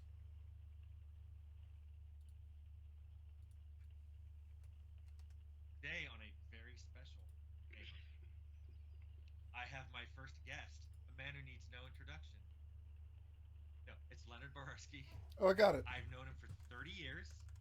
We've been working together for much of that time, not all of it. He had his own adventures. And he looks exactly the same, and I look like the picture of Dorian Gray. So, hi, Leonard. That is verifiably untrue. People can go Google and make their own decision. All right. How's it going, Tim? It's been so long since I've talked to you. It's been minutes. Or days. So, people have had a lot of questions on my channel that I honestly don't know the answer to. And rather than just make stuff up like I always do, I thought I'll just ask Leonard these questions. There aren't questions. There are questions on quests I never worked on. Well, that's always the strategy, right? When you don't know what to do, you ask me. Yep, that's been my strategy for 30 years. I don't know what's going on. Leonard, what are these colors everybody keeps talking about? So, but before we jumped in, I kind of want people to know, like, how did you get into this business? I needed a job, really. 100%. That's what happened. I went to school to be an artist. I really wanted to be an illustrator. Well, actually, let me step back a second. I was really into comic books, but I was also really into paintings like or painters like Norman Rockwell or Caravaggio. So I always had this weird push-pull between being a comic book artist and being more of an illustrator. And I decided to go for illustration because it was way easier to put together reference and paint based on that than it was for me to create stuff out of my head. Which when 3D came along, that helped me tremendously, actually. So anyways, I went to Cal State Fullerton, and then I went to Art Center. I went to school long enough to become a doctor, actually, which I love to tell people. And basically, literally what it did was it allowed me to waste enough time to graduate right at the time people were looking for artists for video games. That's not totally true. I learned a lot of actually really great stuff there, but literally the best thing that happened to me was because I was at Art Center when Walt Disney came and hired a bunch of my friends the semester before. After I graduated, I was looking for work. I couldn't find any. I had got a couple of small paperback book covers, album covers, things like that. But there was no way I was going to be able to support my family on that. I just called those guys up and I said, "Hey, is there any work where you guys are working?" And I got hired on a freelance basis to work on a children's game, of all things. I was the only artist on it, so I immediately became the lead artist on it, which shows you how the industry used to work because it was just craziness.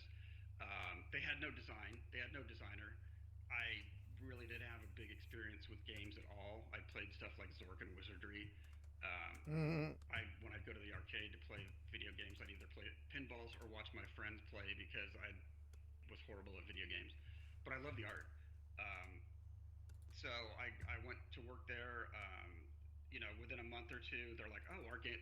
We have no design for this game." So I'm sitting in the room with the people who are making this game, and we're designing a game, which I have no idea how to do that. And of course, not surprisingly, that got canceled. And then I was hired to cut things out of backgrounds for this game called Unnatural Selection. I actually actually got to do a little bit of interface art and a lot of touch-up, pixel touch-up on these horribly blue-screened characters, and that indirectly led to me being hired in Interplay to cut things out of backgrounds. So, you know, kids who are listening who want to get into the industry, it absolutely has nothing to do with your talent. It's like if you can fill the job they need at that time, or at least that was my experience. Well, you didn't find that your dark sense of humor and anti-capitalist factored into the design of that children's game? No, I hadn't got that far in my creative abilities yet.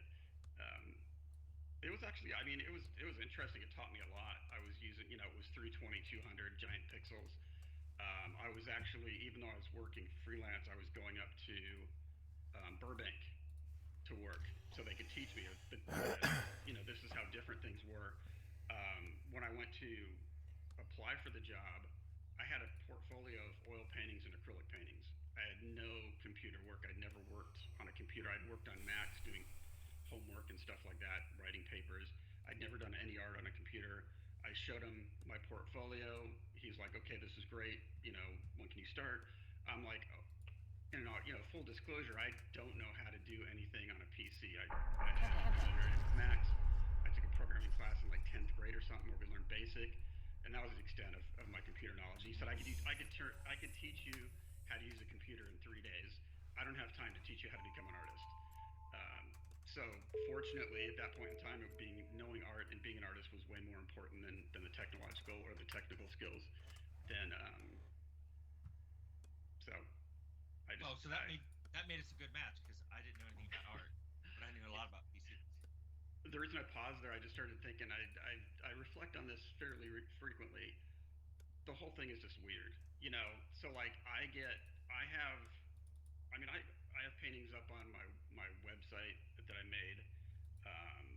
You know, I was fairly good at doing photorealistic paintings. I probably, if I had found the right people, could have made an okay living doing that. I wasn't great, but I was pretty good. But I couldn't, and so I just, you know, I got this weird job cutting things out of backgrounds, and because I needed the job so bad, I didn't, you know, I could have been like all pissed off, like I have 2 degrees, I don't need to do this, I'm a trained artist, but I just did it, and I was working with some guy named Nick in his bedroom, literally. He pitched this project to Disney. He was recording this thing he had his own video camera. He had like a blue tarp behind it. It was just a bad setup for trying to cut things out.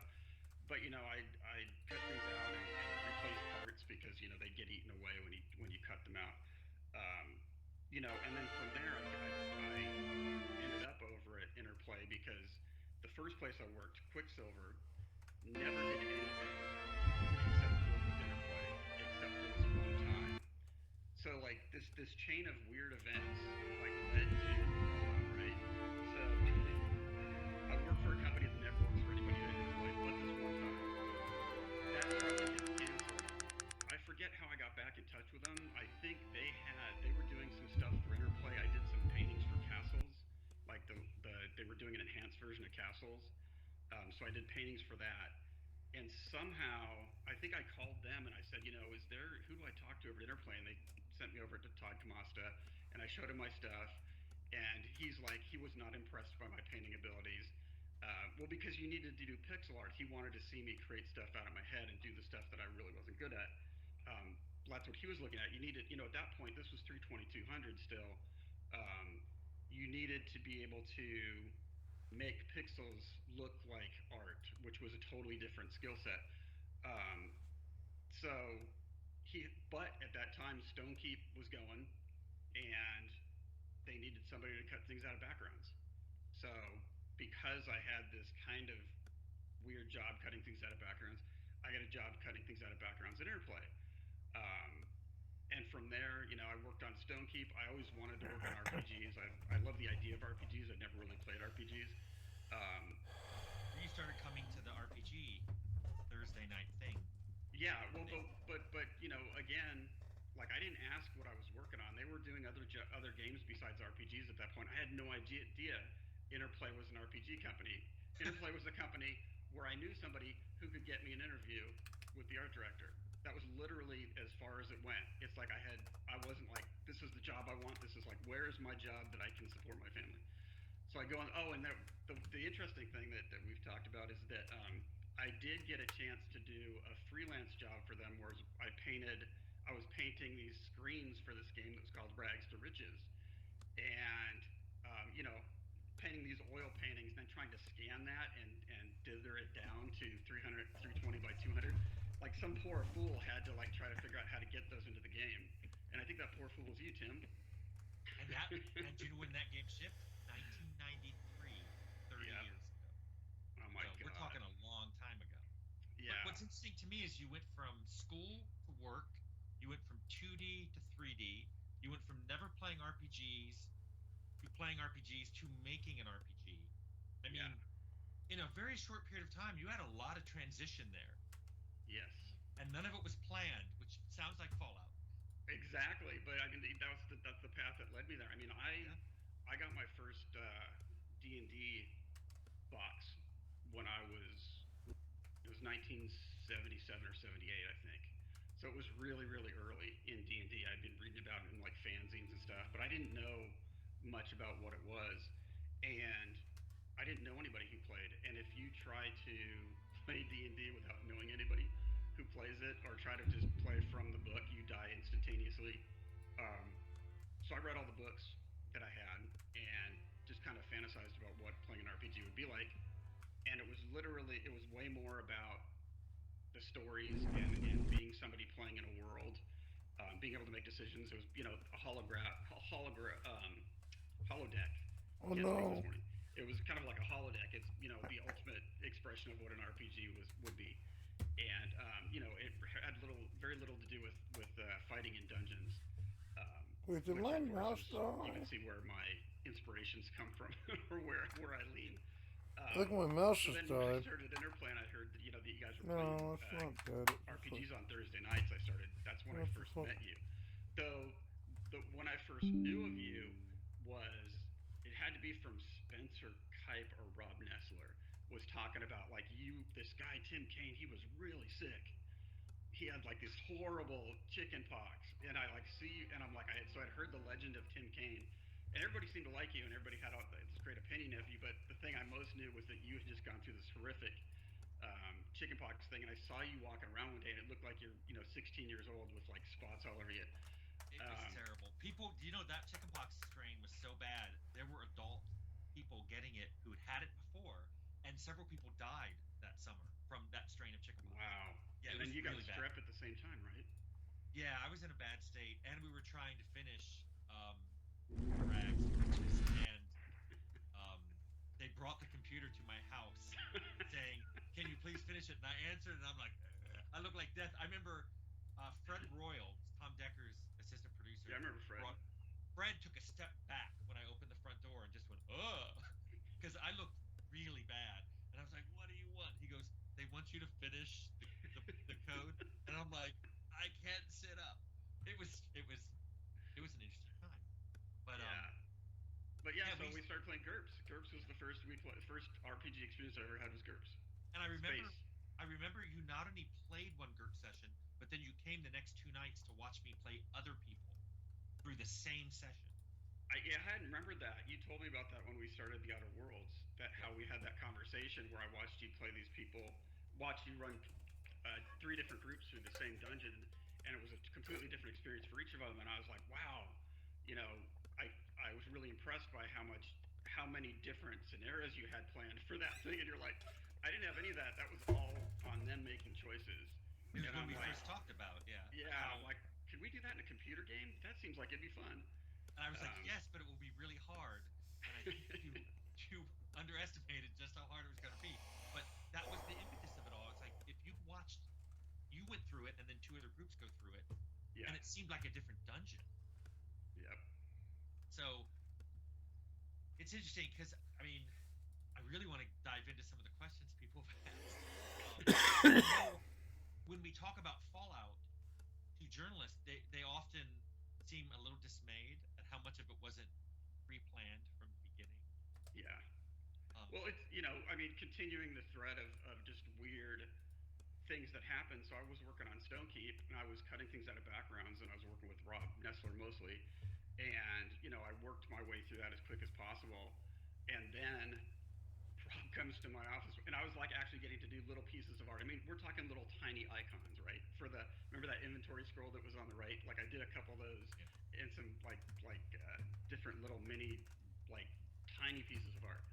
And Rob comes to me one day and he goes, yeah, we messed up when we told you how to cut these out, because there was something about it. They had me cut them out where like you could, I don't even remember what it was. It was like I was cutting some of them out where it was like they were cut off, but it's like they know they all need to be full screen, and we're just gonna like crop them ourselves. But they had me crop them, and he's like, "You're gonna have to do them all over." And I literally went home and started making a new portfolio. I painted like 3 or 4 paintings over the next month or two. I'm like, I'm out of here. I can't do this anymore. I can't. I just can't. And I failed. I got no work out of that. If I had gotten work out of that, I would have quit, because I just couldn't do it anymore. And worse than that, there was people on my team who shall remain nameless. One person in particular, who was also cutting things out of backgrounds. And this person was doing such a crappy job. They weren't fired. They're like, well, don't cut things out of background anymore. We will give you other art to do. And I'm like, if I had known all I had to do was be a crappy artist, or a crappy employee, I could have gone over to making actual art.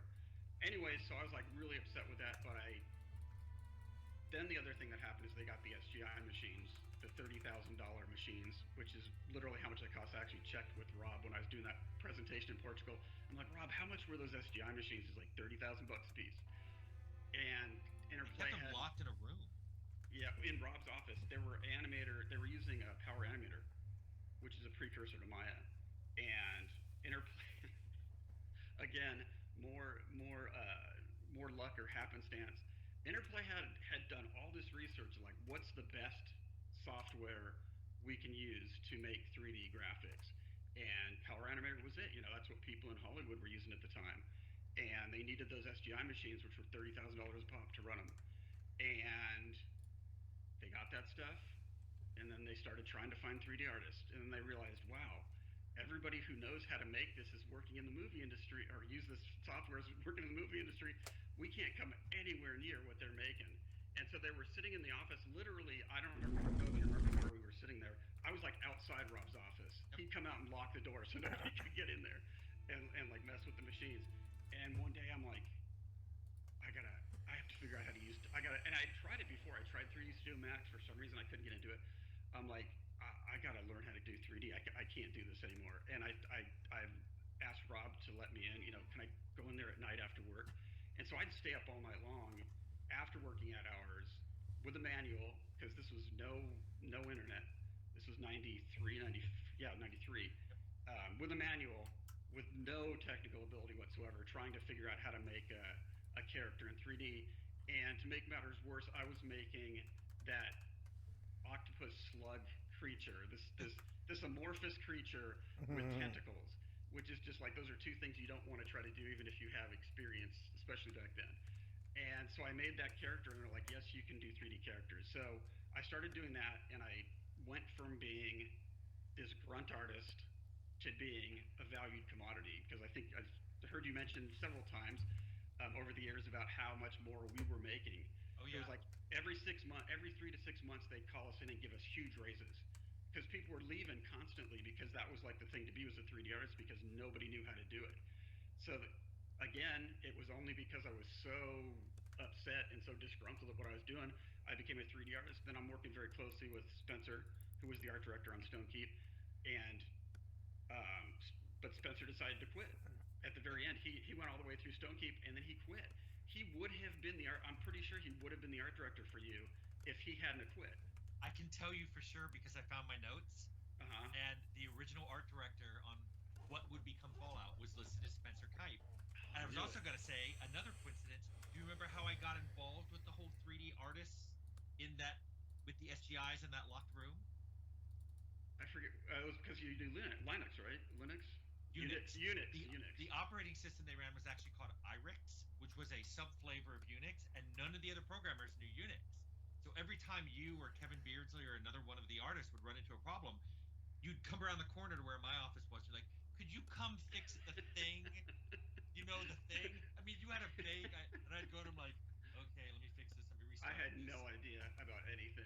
So, which again comes to our next awesome, fortuitous event.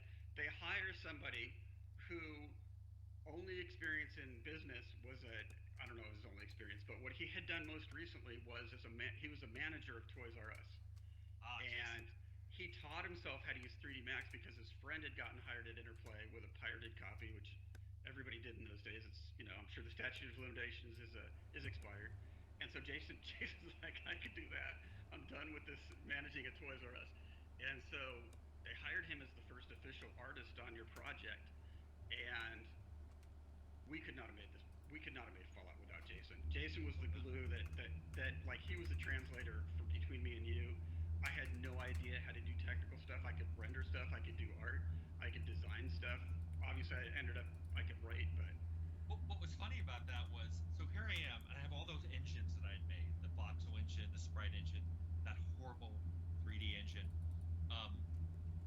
and what I wanted, I needed a group of people. So who did they assign to me? A scripter, but we don't have a scripting language, and a 3D artist who's brand new to the game scene, and there's no design, and there's no art style, and there's not even a defined setting, and they're both named Jason. And so it was Tim and the Jasons, and I'm like, I need help, and that's when the whole pizza party thing happened. Because it was like, yeah, I need someone. We need a setting, we need a story. I'm not sure what to do. I don't know how to get this started. I'm not supposed to. You talked about the pizzas on pizza parties in your videos, right? So yeah, I was told, well, don't go bug people, and I said I don't know what to do, so I bought pizzas. I think I bought them on my own dime because I technically didn't have a budget. Yeah. And I sent out that email saying I'm going to be in conference room 3 with some pepperoni and cheese pizzas after 6 p.m. if anybody wants to come by. And I thought like 15, 20 people would come by, and I think there was 7 or 8. There was at that time at Interplay, I think, I'm trying to remember in 90, that was like 93, 94? That was 90, still 93? No, it had to be 94. Was there more than 100? Was there more than 100 employees at Interplay at that point? We were like up to 150 or something. Yeah, it was probably mid-hundreds at that point. So, and I didn't know. I mean, I was, still, even though I had worked my way up to being lead artist, which no one bothered to ever tell me. Actually, I was lead artist when I saw the credits for the game, for Stonekeep. It was just, I get this email, and I'm like, oh my God, like everybody's going to be there. This is, the whole company's going to be there. We get to make a game from scratch with like no parameters. It's like we just get to create whatever we want. It's gonna be standing room only. You show up, there's like 5 people. What's funny about that is I've had people give me feedback going, how horrible were you to promote this work-life balance and take advantage of people's passion and all that? And I'm like, you're viewing this through a lens, a very modern lens. This was a bunch of super excited 20-somethings who were like, we have a chance to make our own thing. Well, and we self-exploited. Oh yeah. I was as bad as any horrible boss in terms of like, how could this not be your life? You have a chance to make a game. You have a chance to do something really creative, and not only was it to make a game, it was to make a game with virtually no oversight where we could create whatever we want, and you're not like giving up every minute of your day to like do this. This is like we have one shot at it, which at the time, as you said, we were really young. We didn't realize how exploitive that was, and we didn't. And you're right. We didn't exploiting each other. No one told us to do that. And in some ways, I often think that pizza party self-selected. Yeah. The Fallout group. These are people who really wanted to do it. They weren't ordered to do it. They weren't assigned to it. It was just there was something in us that wanted to come out, and we didn't even know what it was. Well, we weren't. It was more the attitude. We weren't making people to go there, or I wasn't even reviewing anybody at the time. I don't even remember how it worked. I was managing all the artists. I was the lead artist, which later was termed the art director, which technically should have been the creative director with everything I ended up doing. Yeah. But I don't remember ever giving. I think Rob gave everybody reviews. I never managed anybody. Lucky. And it was more like it was literally there was passionate people who wanted to do it, and they seemed to all gravitate towards our project either by choice or by being thrown on our project because nobody else wanted them. And it's self-selected. I mean, even the people who didn't, I don't recall, and I could be completely wrong about this, but I don't recall ever having a conversation with an artist like, you're not putting in enough time. It was literally about what they were delivering. It wasn't even about how much they were delivering, because I had no idea what was a common amount of artwork to get done, and I had nothing to gauge it by because I had done the stuff on Stonekeep on my own, and then as soon as I was full-time doing characters and 3D stuff, I still was working, 12, 15 hours, not because anybody asked me, but because I was just so into it, and also because I felt like I was really slow. So I didn't feel like you should have to stay this long to do it. I just felt like, that's just who I am, and that's how I work. So literally any of the problems I had with artists was 100% whether I thought they could do the job or not. And, people who couldn't do the job were moved off the project. And the other horrible thing that we did all the time, which is horrible to ourselves, was that after a while, me and Jason just started going like, you know what, we'll just do it. It's like everything that started to go, like we couldn't find somebody to do it. We're just like, duh, we'll do it. Yep. We just took on everything. We did, on the plus side, it really taught me a lot about making a game because I think I did everything on that game except for actual scripting and any kind of programming. In terms of, I did artwork, I did, writing, design. I didn't actually build maps because we needed Scotty to do that for us. But, it was, the cool thing was, we really got, me and Jason were really in control of what the art looked like in a really big way, without having to, Gary Plattner was on the team too, and he was really, keyed into what we were doing. We saw his portfolio come in. There was no really micromanaging. There was no everybody was going in the right direction, which is something I didn't realize till years later was part of the special sauce, is that we picked a direction and just kept pointing in that direction, and everybody went there. Yep. Yeah. And that was special. In fact, I've got a lot of questions about art that came up on the channel. The biggest one that people have asked repeatedly is the clay heads. It's like, where'd the idea come from? Why did we do clay heads? And why weren't there more clay heads? Well, I know why there weren't more, because it took a long time to do them. So why did we even do them? I believe, because at that time you couldn't scan things. Why not just make a head? Well, it was really hard to make things in 3D. Make organic things in 3D. It was really good at hard surface modeling, but making anything organic, and I tried to make heads from scratch. And I know that some people had done it and they looked okay, and you could buy pre-made heads. But what they did is they literally, by they I mean us as well as other people who are doing it, is you would have to take a pen and you would like have a model or a person's face, and generally the reason they didn't do people's faces in those days as much was because you put a grid on this thing with a lot of little dots, way more than you see now when they're doing any kind of facial capture, which they don't even have to use dots anymore. But even when it became this thing that the public knew about, it was a lot less dots than we had to use early on.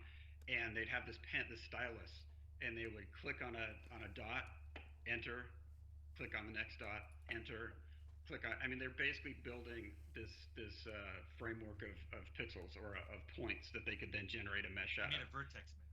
Yeah, exactly. And I think Scott was making creatures for Clay Fighter. What was he doing? Because he wasn't working on D&D. D&D didn't exist. Clay Fighter? I don't know. I thought it was. I thought he did Clay Fighter, and then he started doing Clay Fighter was a good game. And we had him do clay heads. When did D&D start? D&D didn't start until like we were like a year in, right? Yeah, but we didn't start the clay heads project. It all is a jumble. I mean, I remember the stuff we did, but the timeline. When I tried to figure it out. What I wanted to ask you is my notes on art are very incomplete. I actually know when Scott started. I could look it up, but I know he was doing. Didn't he he had a foot pedal at one point? He stopped doing the enter key, and I think that's right. He'd go boom, and then bam his foot, and then go boom, bam his foot, and he would do that all day long by himself. So I have no idea where I got the idea idea that like we could make clay heads. I'm sure I talked to him and said, hey, can you make me a clay head? What was the first head? I don't remember because he made a clay head. Was it Overseer? I thought it was Overseer. No, it wasn't because what I did is I drew a bunch of different. I drew like 4 or 5 base heads, and then I would make variations on those. So it would be like, here's what the head should look like, and here's the different characters we can build off of that head. So Scott would make the basic head, and then I think we did tweaks in the editor or in the engine, not in the engine, in Power Animator. Well, I know you had to do the mouth through certain Yeah. configurations, so that later Jason switched.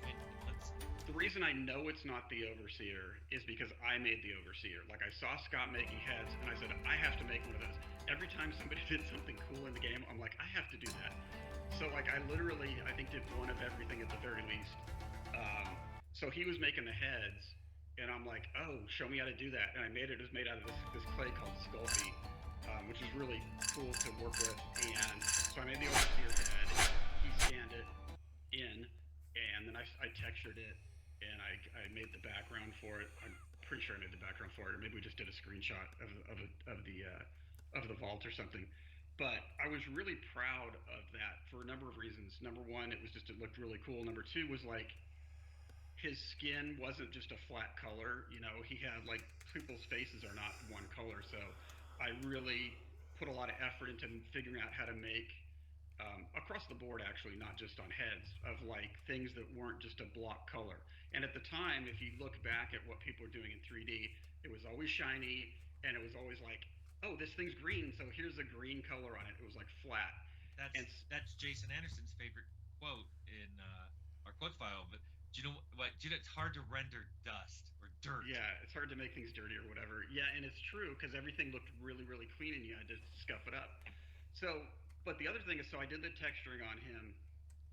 But the thing that I was really proud of, and this is the kind of thing I'd put way too much time into that probably didn't need to be done, is if you look at it and look at his hair, it's totally unimpressive nowadays. It's probably unimpressive 10 years after I did it. But like he had a bunch of different, we called cards, right? It was like you couldn't make somebody's hair. There was way too many pixels and vertexes and all that. So you'd have to make chunks. And what I did was like I made alpha maps that I put onto every chunk of hair that made it look like hair, and I layered them on top of each other. And it didn't look like a hair helmet. It looked like actual, I mean, it was bad 3D, but It was impressive. But at the time I was like really like, oh, that's so cool. It just is, it's really something you didn't see. I mean, no one had done those talking heads.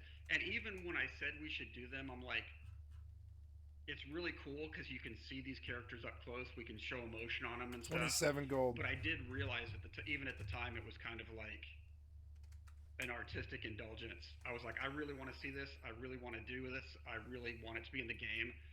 And you know, in Arcanum we had no talking heads. And but you not only used that head in in-game dialogue, that was the opening cinematic. He appeared in there. Yeah. I mean, that was how detailed he was. In fact, somebody asked, did you use the same models in game as you used in cinematics? And that was one right there. How about the guy walking into the desert? Is that that's not the sprite from the game? It actually started with the sprite. The sprite. Well, see, the thing with the sprites is, you know, they're tiny. You're looking at them from this. What is it? Cavalier oblique angle. Not I thought you were going to say we pulled the camera infinitely back. Well, that and too. then zoomed in because that's how we got the orthographic, the Again, non-perspective. Jason figured that out just like he figured out how we're going to tile stuff. I saw one of the questions was, you know, how did we split up buildings? I'd be like, I don't know. You'd have to ask Jason because I made that gas station where Doc Morbid is. I just made it, and it was, I'm sure, horribly made in terms of like trying to tile it and cut it up into tiles. I'm like, hey, Jason, can you make this into and he had to like. The worst thing about that is Jason invented the technique, and I think I started it, and someone else finished the actual utility that cut it up, and then Scotty had to put those wall segments together by hand. Yeah. And then years later, when we were working on Arcanum, I went, you know, I could probably automate that, so you could just go zip, and it would just select all the wall segments. Oh, but Scotty had that focus that I've rarely seen in people, where he could sit at his desk for hours doing something, and he'd end up with the the map was flawless. There were no misplaced ground tiles. There were no misplaced wall tiles. It just looked flawless. We ended up, and that's every time I talk about Fallout, I end up saying how lucky or how fortunate or how coincidental that these people came together, that these things happened. Um, a lot of people wanted to know where Vault Boy came from, and that was an evolution of Yeah. Well, so different let me finish artists. answering the question because Okay. I didn't finish answering the question. So the model I used, so when we were doing isometric ones, you had to do weird things like proportion them weirdly so that the things you wanted to stick out for their silhouettes, you could see them at that size. So if I had just rendered it, which we did, remember that Vault 13 logo me and Jason made? It was basically the guy in leather armor. Oh yeah, That was literally just the model, and it was horrible looking because you're not supposed to view it from that angle. So but I took the basic one and I don't even remember how I up-resed it, or maybe I think I actually down-resed it from a different model to get the one we worked with. So I went back to the basic original version, and then it was a naked guy, and I, I think you gave me crap for this one day. I'm literally like pulling out, you know what I'm gonna say, right? I'm like pulling out the center of his butt so he doesn't have this big butt crack. And you're like, what are you doing? I'm like, I'm pulling the pixels out of his butt. I've seen artists do worse. Yeah. So anyways, yeah. So, sorry, you'd asked a question about. It wasn't the same sprite.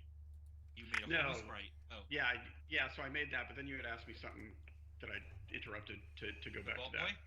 Where Yes, Vault the Boy Vault came Boy. from. So, yeah, GURPS has, I don't remember how many skills and different things we were doing when it was GURPS, and I was having an artist make icons for it, and I was signing off on the icons. I was working with them to kind of like iterate on the icons, and I saw them on screen in the interface, and I'm like, I have no idea what any of these are. And no one else knew what they I were. made these. I art directed. I didn't make them. I art directed these. I worked with the person who's developing to make them communicate as much as we could. I have no idea what any of these are. It's because they were symbolic. You know, it's like, Yes. here's a hammer. Is that And, hammer or is that repair? Well, we ended up doing that with Arcanum, so I don't know if it worked or not, but He didn't have 100 and some skills. that too. So, anyways, I was driving home. This is the same thing. Perhaps I'm conflating these two things, but the two best ideas I ever had came. I was living in Corona at the time, which people who live in Southern California know. Going from Corona to Irvine, especially during rush hours, is a long drive. It's probably like an hour, maybe a little bit more. Even without traffic, it's probably a good half an hour, 45 minutes. So I'd have to do that drive every morning and every night. And the first thing that happened was I decided, weirdly, for some bizarre reason that I still can't quite figure out, hey, because we had been up until this time, we'd been making basically Road Warrior in terms of the art. It's like everything like Spikes, post-apocalyptic. It was 90s science fiction. You guys had that movie going in a TV, you and Jason in your office. We had Road Warrior playing on a loop. Well, we'd have to rewind it because it was a videotape, but it was constantly playing, and that was huge. We were just like, no, we're making our ode to the Road Warrior. And so I hadn't really even thought, which is funny, thinking of how me and you develop games now and how we progressed. It took me a good 6-8 months to even think about like, hey, we should do something kind of original that's our own thing. It was just like, I'm like, it wasn't even a question. It's just like, oh, this is our like rip-off Road Warrior. Yep. Awesome. Road it's gonna be cool. Road Yeah. Road. So I was, one day I'm like driving home or driving to work, and I'm like, it'd be really cool if this was some kind of weird post-apocalyptic version of like a 50s science fiction future. And retrofuturism, I actually looked it up recently. It's a term that's been around forever, so it wasn't something that came up with Fallout. But I don't know that I ever heard anybody mention it. I had seen, I was really big in into pulp science fiction. I was, anybody our age, when Star Wars came out, it was like the hugest thing ever, because we're in, with 12, 13 years old when the first one came out. And, I'd read all the like Star Logs and science fiction magazines where they talked all about it. And George Lucas talked a lot about the world building and all the things that went into building that world. And to me, that was really fascinating, like all that stuff that went into it. But even then, he really originally wanted to make Flash Gordon, which is a very pulpy 1930s thing. And so perhaps that was part of it, but I'm like, the 50s aesthetic, which I wasn't, I always described it as the 50s. It was really more like 40s, but I digress. The 50s post-apocalyptic, aesthetic thing. And I came in and I remember, I don't remember if I told you or Rob first. You looked confused, I and always Rob, look that way.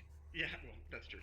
And then Rob was like, Rob also looked confused, but and God bless Rob. I praise him for this all the time. It's just like he looked like he didn't know what I was talking about, which I'm sure was part of me like not describing it well. But he's like, well, you seem really passionate about it. I think you should go ahead and do it. And so we did. And so we're making a game now that we're putting in all this 1940s, 1950s kind of retro future stuff. And then after the icon thing started happening, I was driving home one night and I just had this vision of like Mr. Uncle Pennybags. I still don't always get his name wrong. The Monopoly character. I'm like, we should have Monopoly cards, and we need a character that looks like that to like be really like like he shot a gun and his hands were exploded because he had a critical fail, and he's standing there with no hands and blood dripping off of his arms and smiling because it's great, everything's cool. And so that came to me just like this weird vision out of nowhere, and I came in and told you, and unlike the first time I came in and told you something crazy, you immediately were like, that's a really good idea, we should totally do that. Actually, I think, I want to say it was universal. Everyone on the team loved it, which is why I was so surprised when we got pushback from Steve Jackson Games, because we were still GURPS. I mean, because he literally said, no one in the office here likes it. And I was like, I find that I was incredulous, because I'm like, literally everybody here likes it. Even people outside the team like it, and they all get it. And yeah, no one got the retro feature thing until they saw it. see, here's what I think worked for us, because like you brought that 50s aesthetic. I liked my dark ambient music. You threw in that Monopoly stuff.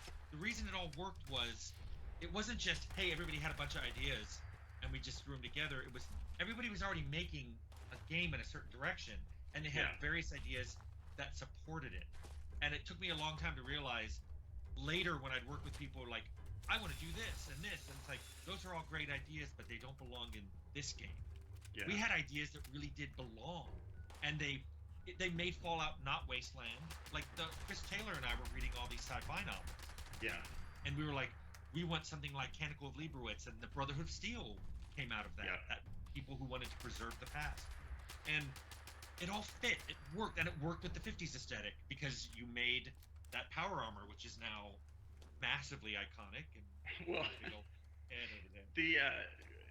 it's really funny though, because even though I seemingly came up with this idea out of left field, we didn't go back and change any artwork that he'd already made, with the exception of the power armor. But that was different. Yeah, the leather jacket from Mad Max, and well, that came later. So we had all of our armors already made. We didn't change any of that. We had a bunch of artwork already made. We didn't change that. I think there was a little bit creeping in even before I thought about it, because if you look at Alien, the first Alien, like their aesthetic was a huge influence, and it's very World War II bomber. Like that cockpit literally has pieces of World War II bomber in it. Like the switches and stuff were literally off of old World War II airplanes, as far as I remember. And so we were already kind of like influenced by that, but it hadn't become official. And then but when I made that change, when we made that change, it didn't change anything. It didn't change and I really look back on it now and I'm like, we were making like this B-movie, weird pulpy sci-fi thing already without even making that as a decision. It just was like our personalities. It was the stuff we were all into. The vibe, the tone of it wasn't something we designed. It was literally the tone of Fallout is literally how it was when the 5 or 6 of us, whatever it was, were sitting in the conference room talking about what we thought the game would be, the jokes we'd made that we thought were going to be funny in the game, some of which never made it in, like Irvine, and Brian Fargo's car and all that stuff, the Viper. All that's, none of that would have fit eventually, but it was literally like just kind of, we just went in that direction, like you're saying. And, to this day, I think it was kind of like in the back of my brain or something. Another big influence was this comic book called Hard Boiled, which was really kind of like a weird retro feature thing too, which we put the gun from that in there. We also put the Blade Runner gun in there, and it was just to me that's when it started to really gel. It was like all of a sudden we'd been kind of running, I feel like on like just kind of going with our instincts, but it's like when we changed to that and then came up with the Vault Boy, it like really started to focus everything we were doing. You know, the Pit Boy was you know a cross between the Jetsons and Bob's Big Boy. The Mad Max armor was funny because we already had leather armor, and Chris Taylor came to me and he's like, we need another armor set, and it's supposed to be in between leather and leather was our base one, right? The original leather. Yep. It's supposed to be between that and, or wait, did it? I don't remember where it ended up being. But anyways, we needed to fill this slot because from a design standpoint, we needed it. And I go like, again, I have no idea why I thought it was probably because there's the Road Warrior playing in the background at the time. I'm like, if I made him look like the Road Warrior, would that fit what you're looking for? He's like, yeah, that would totally work. And I literally made it look exactly like Mel Gibson in the Road Warrior. The outfit he was wearing, everything. You know, today we'd probably get sued, but that doesn't fit anywhere in our 1950s aesthetic. And that was even after we decided to do that. And then that inspired, because we had dogs in the game, it inspired someone to try to put dog meat and make it come to you because you're wearing the Mad Max outfit. The whole discussion about how ink spots got picked was something that's come up as a question of like, we didn't plan on that. It just happened. Yeah, a couple years back, I think it was when we were making the original Outer Worlds, someone had contacted Brian to interview him about the intro, and he said, you know, I don't know much about it. You should talk to Leonard because he's the one who put it together. And he always loved it. I mean, that's the thing, you know. I saw your other video about how no one really got interplay. No one really got it at Interplay. Until Brian played it and said it was cool, and then all of a sudden it was like, oh, everybody can be into it now. They've got permission.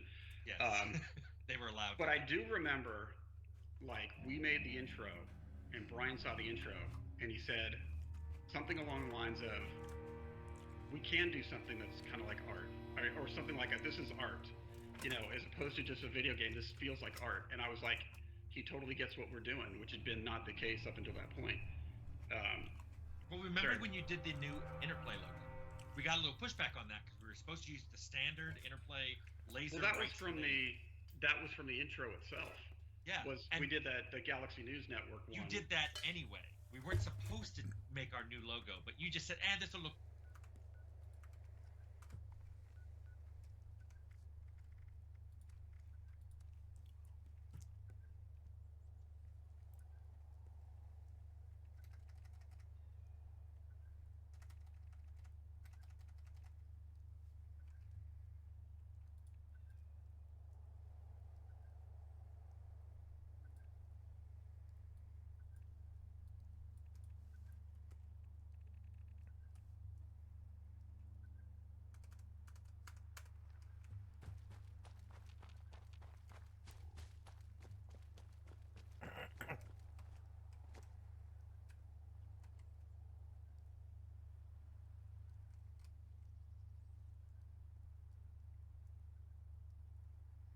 Cat Calls is the name of the Cat Calls is the name of the club. Interesting.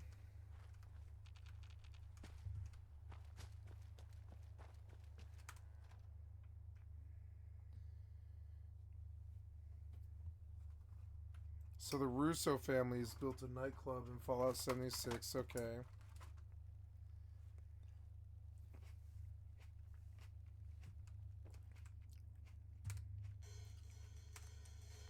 How would things be different with a normal family? Ooh. Ooh.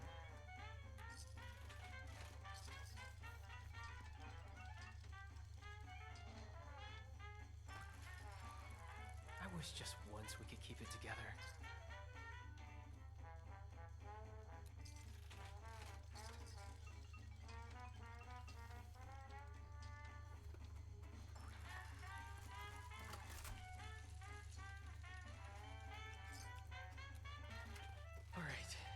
10 secs to take a breather.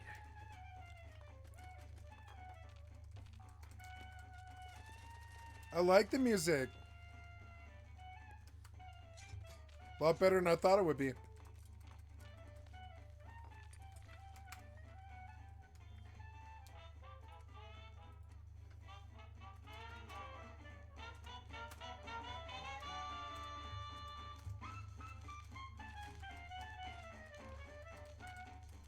Ooh, bobblehead perception in the fridge. Shit, I'll just use it now. Yeah, why not? Why not? Bobblehead energy weapons for an hour. Why not? If I ding, I'll spend points in magazines. This, do that.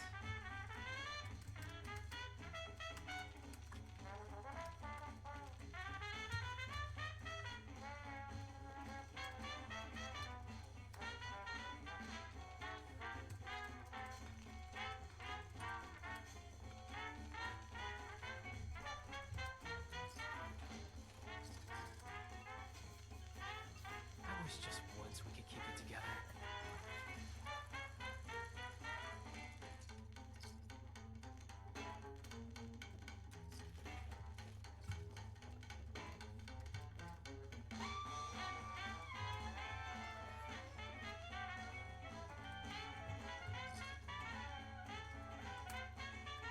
Nothing's ever simple.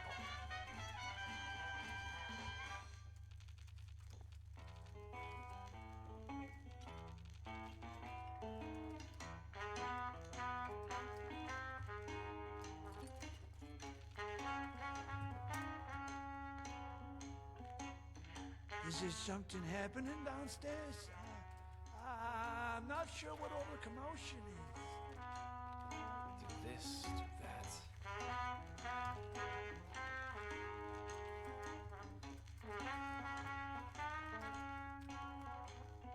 Ooh.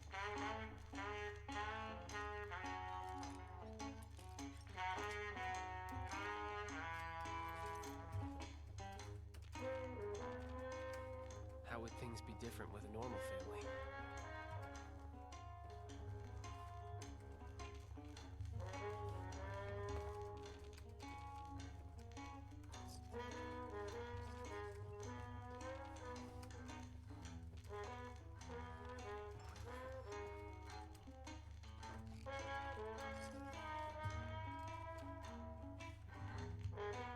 All right, 10 secs to take a breather. The neon lights, forbidden delights, come have it all, right here in Atlantic City. Hey, you got a great voice, lady. Wish I could stay awake to hear it. Excuse me? Just who do you think you're speaking to? Oh, shut it, Connie. You're always starting crap. I got the right to say what I mean. Your fancy jazz is putting me to sleep. Really? No, I don't know what indignities you and this country thrift store are forced to survive out here. Hey, I scavenged these threads from Charleston landfill, fair and square. You're living in a bubble, lady. The wasteland ain't no place for some snazzy pre-war nightclub. Get out of my club! Get out! Out! Whoa, jeez Louise. You don't have to tell me twice. By the way, your singing sucks anyway. The nerve! Well, that was embarrassing. Welcome to the Rose Room. Anything to drink? What's your pleasure?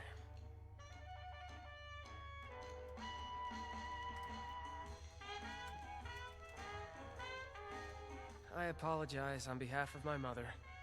We'll have enough trouble getting people in here without her immediately scaring them away. To be honest, this is more turnout than I expected. Which is welcome, of course. I mean, I just hope the rest of them are friendly. Anything to drink?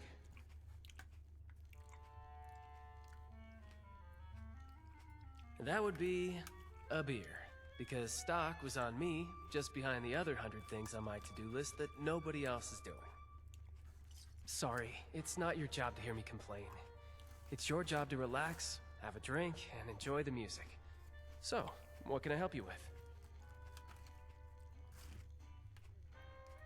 Yeah, I really could. My mom thought we weren't going to have any trouble tonight, but the crowd I've seen so far, I have my doubts. Big ones. If you feel inclined, could you keep an eye out? Maybe, if it's necessary, handle a fight? But keep a low profile about it so Mom doesn't freak out. I'd really appreciate it. Right, of course not. Go ahead and join the audience.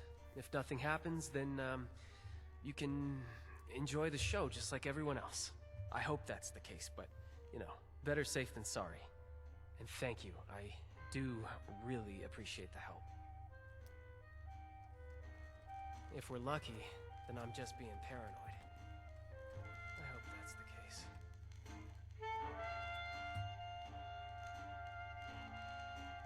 Hello, folks. Rowdy looking bunch out there. Well, as I say, there's no better cure for a long day than some snazzy tunes. Sit back and enjoy.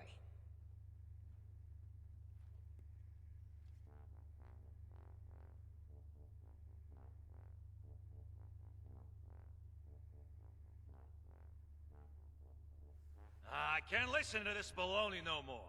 Let's light this place up. God damn it! Everyone duck! Did you see me give the goddamn signal? The hell was that? Things are about to get exciting.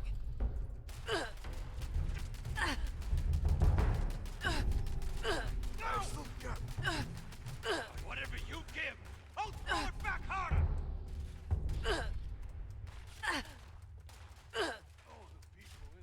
What a waste of bullets this is! Like you! In a coffin! Still got it. In God's name is Not yet. happening? I got more blood to spill than you got fight left in you. They were simple instructions. How hard is it to follow simple instructions?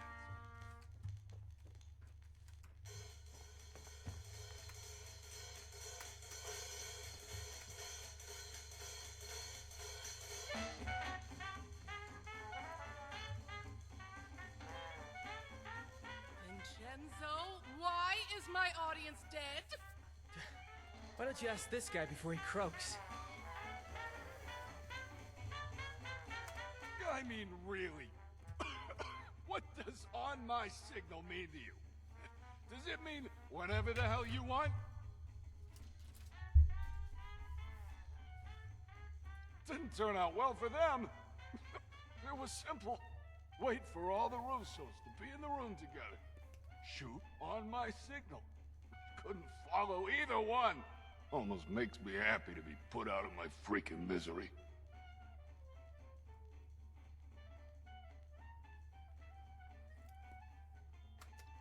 Wouldn't you like to know? Whoever it was, they're wasting their time sending you all this way. Hey, I told them the same thing, lady.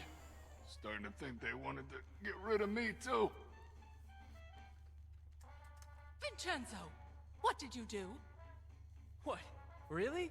You of all people are gonna point your finger at me?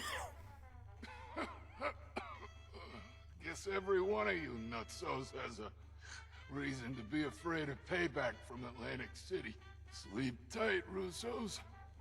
I may not be the last to come for you. Just nonsense is all it is. We can't let them scare us. We don't know who they are to begin with. Oh, don't act like you're above all this. For all we know, someone at City Hall has it out for you.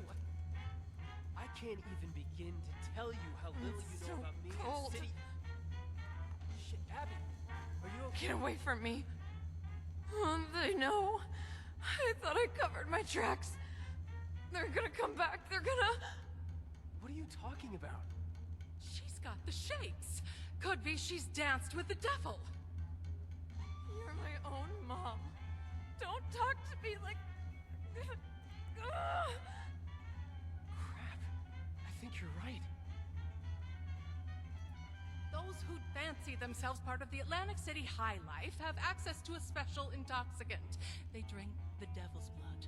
I should have paid more attention. Must be the stress of the move got to her. You say that now. All of this was your idea. We're so busy dealing with your problems, there's no room for anyone else. Is that really how you feel, Vincenzo? Yes, it is 100% absolutely how I feel. After everything I've done for us, everything I've sacrificed.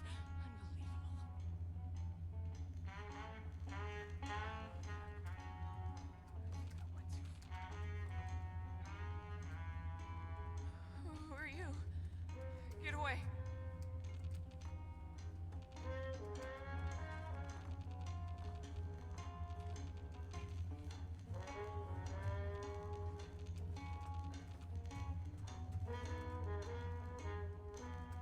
Sorry about all this. I was right to expect trouble, just not this much of it. I really appreciate that. Just please go talk to my mother for me. It was a bad time to set her off. Right now, we just need to figure out how to help Abby. Thank you. I know you'll have better luck than I would. They're gonna come for me.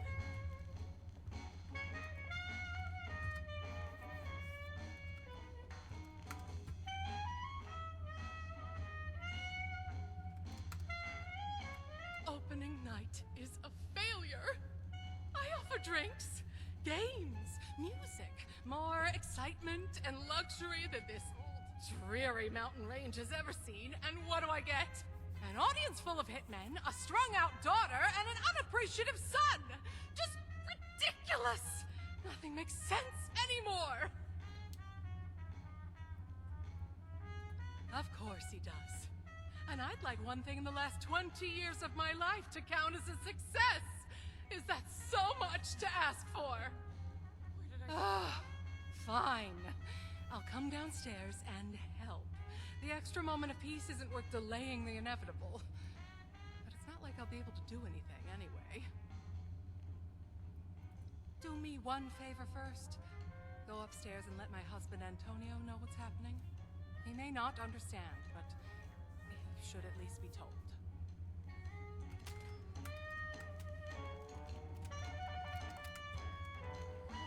What was that?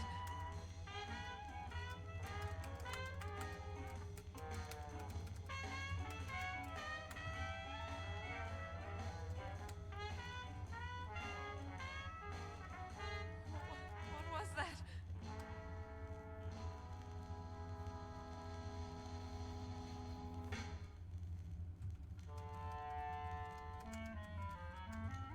Must have left something.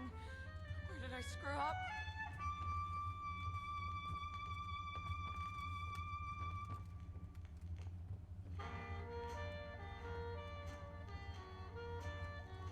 I heard it's gonna snow later. Do you see the snow? It's supposed to snow.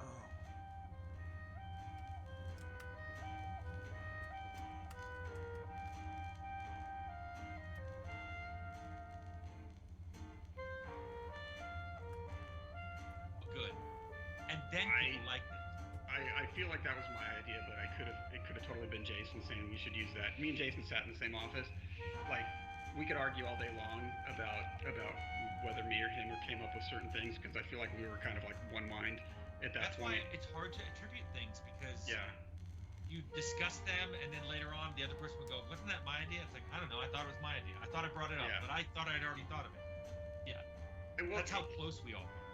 Yeah, and that's happened several times where it's kind of like, and sometimes it wasn't like, no, I came up with that idea and you came up with that idea. It wasn't that either of us.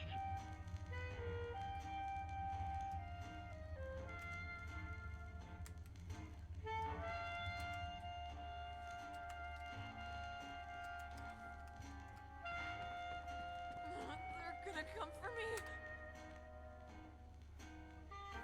Well, pleasure to meet you. Welcome to the Russo's Haven. How do you like the festivities? Blood of the devil? Now, that doesn't sound like something anybody should be drinking. What should you do? About what exactly? I can't help you if you don't tell me what the problem is. Hitman? What hitman? Have you been watching too much television? My daughter. Oh, so clever. And so stubborn. I never thought that she would,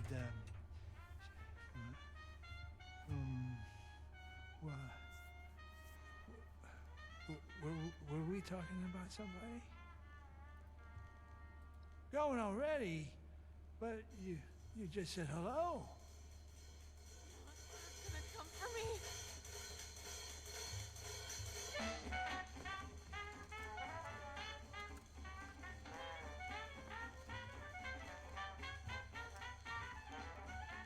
You're back. Thanks for that. Look, I've done some thinking. Devil's blood is highly addictive, and withdrawal is dangerous. It could even be fatal. We're hundreds of miles away from anyone who knows what to do about this. Doctors here are only going to know about regular chems. A doctor's not good enough anyway. We need the blood.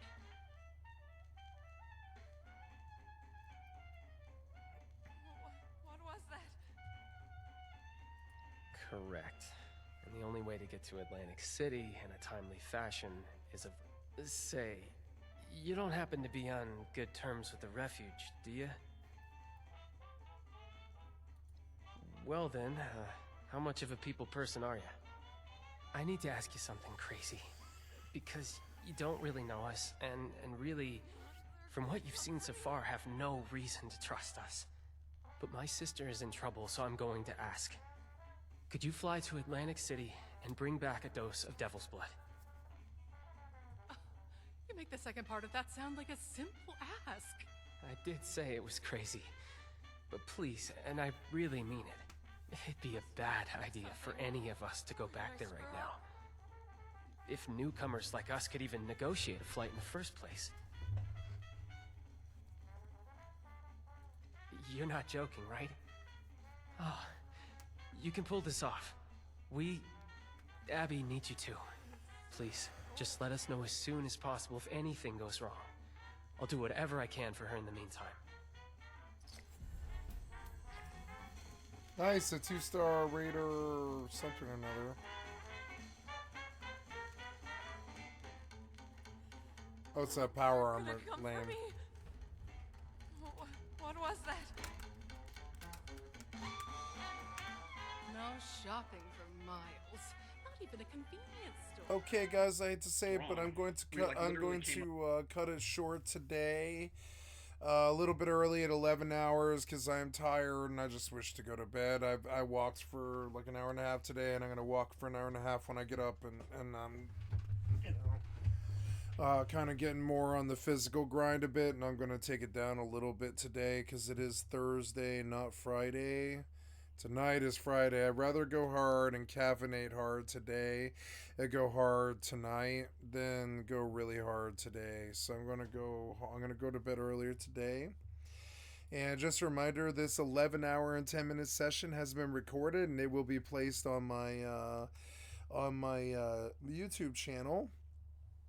I was not able to stream to YouTube today because of some kind of VPN issue or something. I'm not sure what that was, but anyways, just a reminder, you've been watching skycat.live, and I am a full-time variety gamer all day, every day. Put me on in the background. Click on the cat space to donate. And thank you so much, thank you so much. I love you guys, and y'all have a wonderful day, and I'll catch you later. Love you, bye.